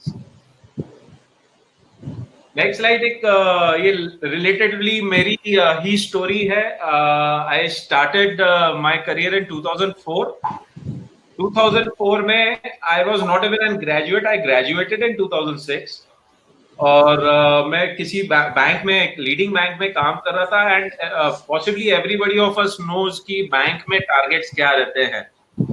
And I got through it. I left my job. Then I felt of doing an MBA. I started another corporate job in 2007, and I left my job in September 2008. September 2008 was the month जब Lehman Brothers का news बाहर आया था। So my last date was October 2008. Last day of October 2008, 28th October. तो जब मैं job छोड़ने की, जब मैं लोगों से बात कर रहा था ना, तो I was asking my friends, my mentors कि भाई मैं क्या करूं, कैसे करूं, and none of them was comfortable. And what I told कि भाई 23 इयर्स का एज है मेरा, कहीं ना कहीं कुछ ना कुछ नौकरी तो मिल जाएगा, बट ऐसा मार्केट ना वापस से कभी नहीं आएगा। And I exited at a very good time, and possibly the very worst time when I exited my stable job, or I got into the market, and I had certain client base with me till that time. From 2004 to 2008, I had a decent small client base. और मैंने उनसे हमेशा ये बोला कि sir उस time पे 8-9% की इंटरेस्ट रेट चलती थी FDs की, and I knew the profiles of few of my clients, मैंने उस टाइम पे ना गिन के 14 लाख रुपए ये बोल के लिए, सर आपके पास 5 लाख पड़ा है ना सर, 50,000 दे दीजिए, 10 लाख पड़ा है ना 1 लाख दे दीजिए, I am just asking you for the interest amount for next 1.5 year और एंटर इन द मार्केट। उस टाइम पे मैंने नेट जो जमा किया था दैट वाज अराउंड 14,28,000 रुपीज, इतना मैंने कलेक्ट किया था। एंड कुछ पैसा ना उस टाइम पे कैप्रोज आते थे, कैपिटल प्रोटेक्शन फंड्स आते हैं, जिसके अंदर डेट और इक्विटी की कॉम्बिनेशन रहती थी। क्लाइंट को मार्केट से एक ही एक्सपेक्टेशन रहती थी कि भाई मेरा लॉस नहीं होना चाहिए, तो कैप्रो used to serve that purpose. And 10% का मैं उनसे बोलता है कि सर थोड़ा पैसा डाल दो। कैप्रो में थोड़ा पैसा लिया और 10% ऑफ द पोर्टफोलियो लिया, 14,28,000 रुपए उस टाइम पे जो क्लाइंट के पास में लिक्विडिटी वो मैंने मांगा। एंड ग्रेसफुली मार्केट ने 1 साल में ही एक डायनामिक सा रिटर्न दे दिया। Now this was a proof, मतलब ये तो उनके बुक्स में आ गया है, उनको दिख रहा है कि भाई प्रॉफिट अच्छा दिख रहा है, अराउंड 40-50% प्रॉफिट आ गया था 1 साल के अंदर अंदर एवरेज में। And Caprio were around 3 years and 5 years वाला लॉक इन, तो उसका तो चलो छेड़ने वाली बात नहीं थी। And eventually that gave me a return of around 13% to 14%, 17% तक कुछ फंड्स कैप्रोज में गए थे। At that kind of market it gave around 14-15% and people were happy with it। तो जब मैं क्लाइंट्स के पास जाता ना इक्विटी का पोर्टफोलियो लेके, बोले सर ज्यादा कुछ नहीं, we would have a potential, if you want to calculate what potential we had at that time, just add on 10 to it. 10% लिया, अगर 14 का 28 हुआ है, तो मैं बोलता हूं कि सर और एक 0 लगा, तो ये आपकी, अगर उस टाइम पे हम लोग बड़ा पैसा लगाते तो ये सिनेरियो होता था। एंड वो लॉजिक सेट हो गया। एंड आफ्टर दैट, मतलब पहले तो मुझे 2008 में मार्केट में इतना कॉन्फिडेंस था कि भाई इस लेवल से और 30% नीचे जा सकता है, उससे ज्यादा क्या। अगर मैं क्लाइंट को बोलूं कि सर 10% पैसा, मैं सिर्फ आपका इंटरेस्ट का पैसा मांग रहा हूं, उनका तो capital protection is their criteria, मैं उनका वो सर्विस दे रहा हूं वो चीज का कि भाई बड़ा पैसा नहीं मांग रहा हूं। कॉन्फिडेंस बिल्डअप करने के लिए take small amount, build up the confidence, ask for big chunk. So this creates confidence in the client against an MFD or a distributor. Sir 4 minute का समय बचा आपके पास। Oh, right, sir. So second thing was in 2013 I faced my personal businesses, मतलब जैसे commissions का भी थोड़ा सा कट डाउन हो रहा था और इनफ्लोज ज्यादा नहीं आ रहे थे, all was allocated, तो only trail was coming and 2013 was a bad scene for me in person as a business. So I started a different business which catered again to the similar clients. I started with a travel business.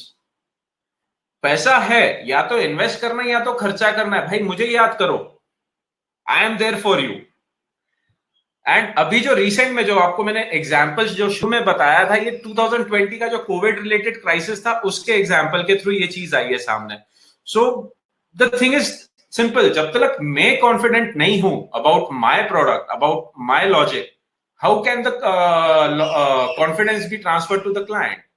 वो एक important चीज रहती है हमारे इसमें। अभी पूछते हैं हम काम क्या करते हैं भैया, majority time we are into portfolio rebalancing.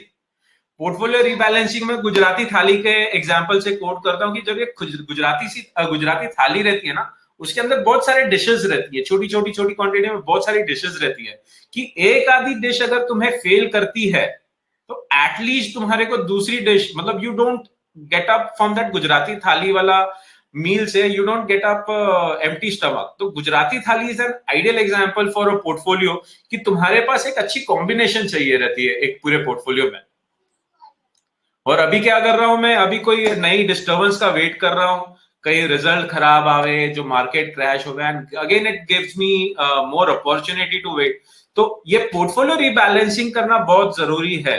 ये डिस्टर्बेंस को अवॉइड करने का एक सबसे बेस्ट तरीका है कि पोर्टफोलियो रीबैलेंस करना चाहिए थोड़े टाइम में, एवरी 6 months 10 months, या जब भी आप देखो 10-15% की रैली आती है मार्केट में, go ahead and reduce and sir liquidity में रुको।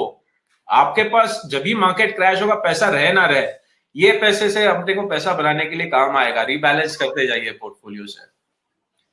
सो ये थोड़े से छोटी सी एनालिसिस है। स्कैम 1992 में बहुत सारे लोगों ने ये भी माना है कि जो 1992 का जो क्रैश हुआ था, वहां से आरके दमानी और झुनझुनवाला दे turned into investors, they invested big into that market and lately they flourished. दूसरा एग्जांपल है ग्रेट डिप्रेशन 1929, बेंजामिन ग्राम, वॉरेन बुफे के जो गुरु रह चुके हैं, जो गुरु हैं, he lost money in that great depression market में, but after that he published well renowned book जो हम लोग इन्वेस्टमेंट वर्ल्ड में बाइबल के हिसाब से मानते हैं, करके जो उनकी बुक है with David Dodd, they published in 1934, that gave him a very good base of knowledge कि भैया what should be the process to enter into the stock markets and why should, मतलब this helps me to understand कि why portfolio rebalancing is required. If you fear making mistakes, you fear learning. I think ये मैं बहुत strongly believe करता हूँ कि अगर तुम mistakes नहीं करोगे तो सीखोगे नहीं। अगर सीखना चाहते हो, and if you think you are a good student, then you should not be afraid of making mistakes. And Warren Buffett का अगर हम लोग पोर्टफोलियो देखें, उनके जब भी इन्फ्लोज आती हैं, जब भी बड़ी क्राइसिस होती है ना, उस टाइम पे वॉरेन बुफे की बड़ी इन्वेस्टमेंट्स आती है. He is always greedy when others are fearful. But what are we doing? Are we greedy when others are fearful? Most of might not be, but conviction रहेगा तो definitely the person can be greedy. So this is about the financial expert family, what we call ourselves as, and we should, as financial expert, we should plan. Plan का सबसे basic thing होता है कि piece कब आएगा, जब मैं कम से कम किसी भी इमरजेंसी के लिए तैयार हूं. तो इमरजेंसी फंड से शुरू करना है, फिर उसके बाद वेल्थ क्रिएशन पे जाना है, देन वेल्थ प्रिजर्वेशन करना है. उसके बाद सिर्फ पैसा कमाना नहीं है, पैसा खर्चा करो, वेल्थ यूटिलाइजेशन. एक क्लाइंट का मुझे एक ऑड डे पे कॉल आता है रात को 9:30 बजे, अमिंदर मेरी डॉटर की शादी करनी, शादी के हिसाब से पैसा जो रखा था कभी तक कितना है और कितना निकाल सकते हैं. सो आई आस्क्ड हिम कि सर आपको कितना पैसा लगेगा शादी के लिए. आई गॉट द फिगर, मैंने फोन रखा, अगले दिन मैंने उनसे बात किया. मैं बोला कि सर कल शादी करनी है, कल शादी कर दो. तो पोर्टफोलियो उस हिसाब से डिजाइन करना रहता है. बोले कि एंड ही लाफ्ड, बोले कि यार अभी तक लड़का नहीं देखा, इट इज जस्ट कि एक, अरे sir your finances are well prepared, आपको कभी भी करनी है. नाउ उसमें से मैंने सिर्फ डेट या इक्विटी का कोई कैलकुलेशन नहीं था. शादी एक उसको कॉन्फिडेंस आना चाहिए कि भाई शादी के लिए पैसा चाहिए, मिल सकता है क्या. He got that confidence, yes हो सकता है. उसका मेरे ऊपर कॉन्फिडेंस बढ़ जाएगा. एज एन एडवाइजर मेरे ऊपर कॉन्फिडेंस बढ़ाना और उसके पोर्टफोलियो को विदाउट डैमेज, अगर उसमें से थोड़ा बहुत भी डैमेज खा के अगर पैसा उसका यूटिलिटी कंप्लीट होता रहेगा ना, he won't mind doing that. आपके पास 1 मिनट का समय बचा है अमिंदर जी. सर 2 स्लाइड्स रह गई हैं सिर्फ. Okay great. Portfolio risk and opportunity. तो पोर्टफोलियो में कितना रिस्क ले रहे हैं और कहां पर हम लोग अपॉर्चुनिटी देख रहे हैं, उस हिसाब से पोर्टफोलियो रीबैलेंसिंग करना बहुत जरूरी है. पोर्टफोलियो रीबैलेंसिंग करते तो you can utilize the opportunities when and how it comes.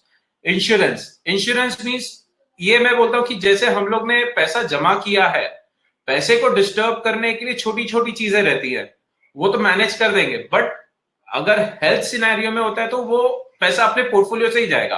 तो insurance is required for any kind of asset. Even our health, our body is an asset, so that thing can be taken care of.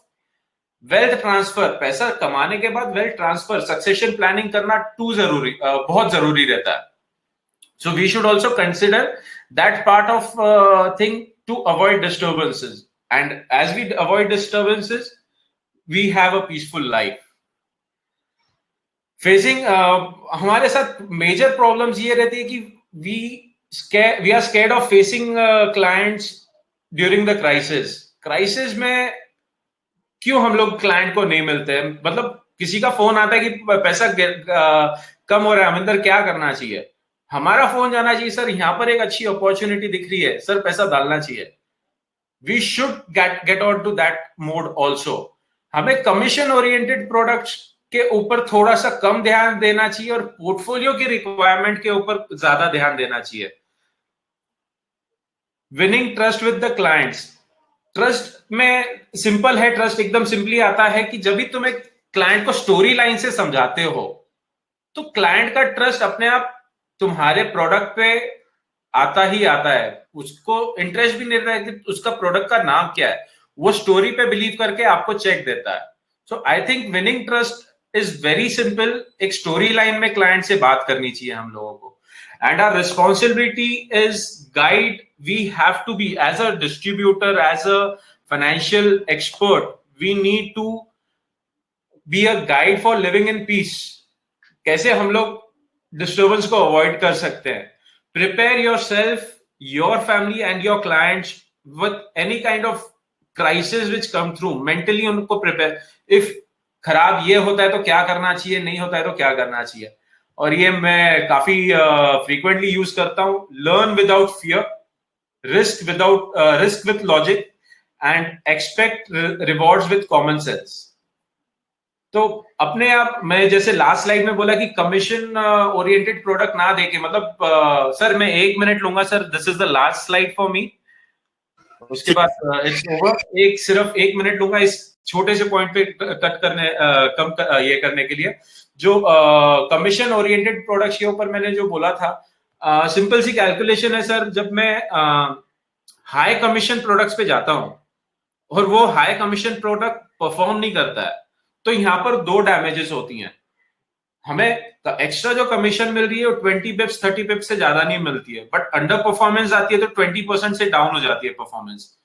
तो commission wise we are not earning, सिर्फ number of percentage of commission on AUM is higher, but actual returns, अगर वही पैसा अगर मैं थोड़े से better fund में डालूं जो बेटर परफॉर्म करे, तो कमीशन ओरिएंटेड प्रोडक्ट में ना डाल के क्वालिटी प्रोडक्ट में डालेंगे ना, in a longer run we will be able to attain dual advantage. One, confidence of the client, उससे एक्स्ट्रा AUM भी मिलेगा अपने को, और वो जो उसका पैसा लिया वो ग्रो करेगा और उसी पे ट्रेल पे अपने को ज्यादा कमीशन मिलता है। This is a typical MFD और डिस्ट्रीब्यूटर बोल दीजिए या कमीशन ओरिएंटेड पर्सन का बोल दीजिए, वो लैंग्वेज में बात करता हूँ कि अच्छे क्वालिटी का प्रोडक्ट दोगे ना तो शॉर्ट टर्म में भले मुझे 20 पैसा कम मिले, 30 पैसा कम मिले, लॉन्ग टर्म में वो कंपाउंड होके मुझे मिलेगा।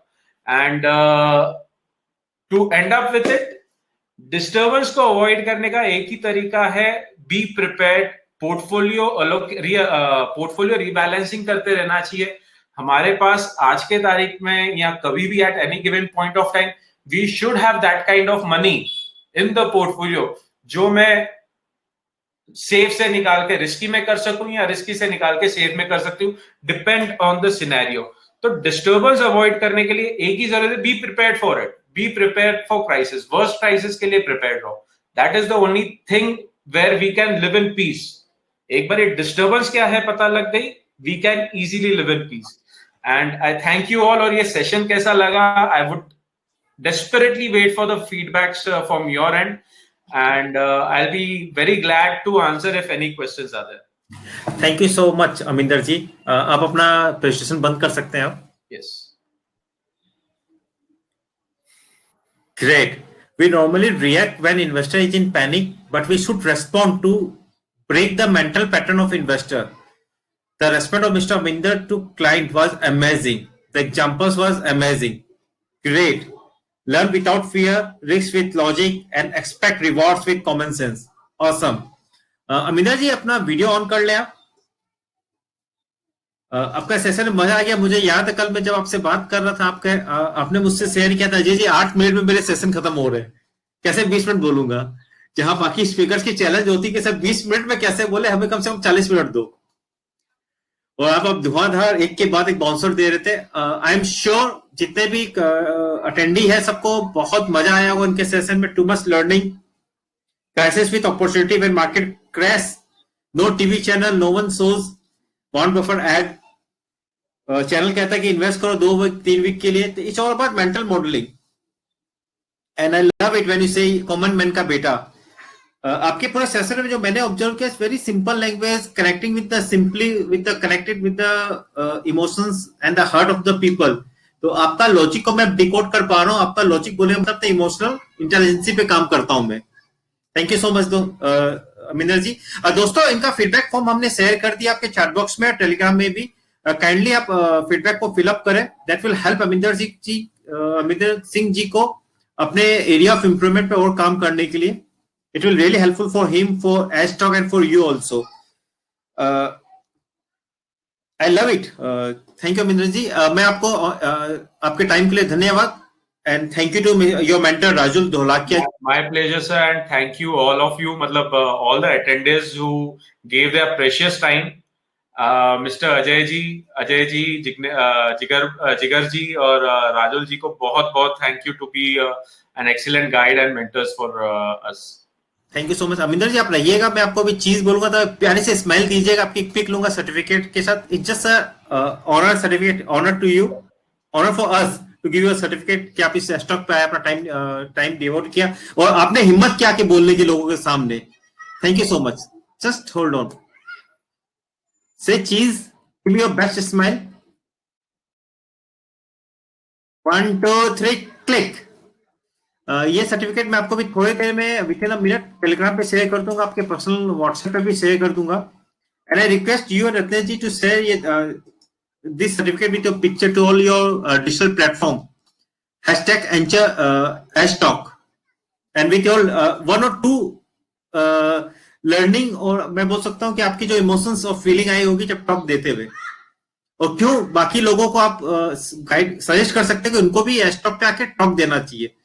It will really helpful for #stock and for each and every person who is attending this session. Thank you so much. दोस्तों आज का सेशन हम यहीं पे खत्म करते हैं। #stock कैलेंडर आपके सामने है, ये कैलेंडर भी टेलीग्राम ग्रुप पे भी शेयर हो जाएगा। जी Ajay ji, sorry to interrupt, but calendar के अंदर what we are going to do is, calendar के अंदर आई थिंक कुछ recently because of the pandemic medical काफी लोगों का कुछ इश्यूज की हमें इंफॉर्मेशन मिल रही है, फैमिली मेंबर्स की और इसकी। सो कैलेंडर में थोड़ा बदलाव हम करने की कोशिश करेंगे, जिसके लिए अजय भाई आपको नेक्स्ट वीक सेशन में बता देंगे क्या करेंगे। So those who are interested in delivering this session in January February, तो उनको एक लिंक भेजेंगे अजय जी टेलीग्राम ग्रुप में। वो लिंक में आपको अपना फीडबैक देना है कि who all are ready with the topic to deliver the session in January February, right? And based on that we'll revise the calendar because we are getting many feedback due to this medical emergency or some other emergencies. काफी लोगों का session जो है वो जनवरी में नहीं होने वाला है। we really pray कि जो भी मेडिकल इमरजेंसी है उनके घर पे या वो जल्दी सॉर्ट आउट हो जाए। So we are in requirement of speaker, तो जो मार्च में देने वाले और अभी जल्दी देने के लिए तैयार है, वो फीडबैक जो है अपना शेयर कर सकते हैं, जिसको अजय जी भेजेंगे अभी 1 घंटे के बाद टेलीग्राम ग्रुप में अपना फीडबैक दे सकते हैं। Over to you Ajay ji. Thank you so much. दोस्तों इसी के साथ आज का सेशन खत्म करते हैं। We will meet on 19 December with 3 more speakers with that experience and talk. Thank you so much. Have a nice weekend.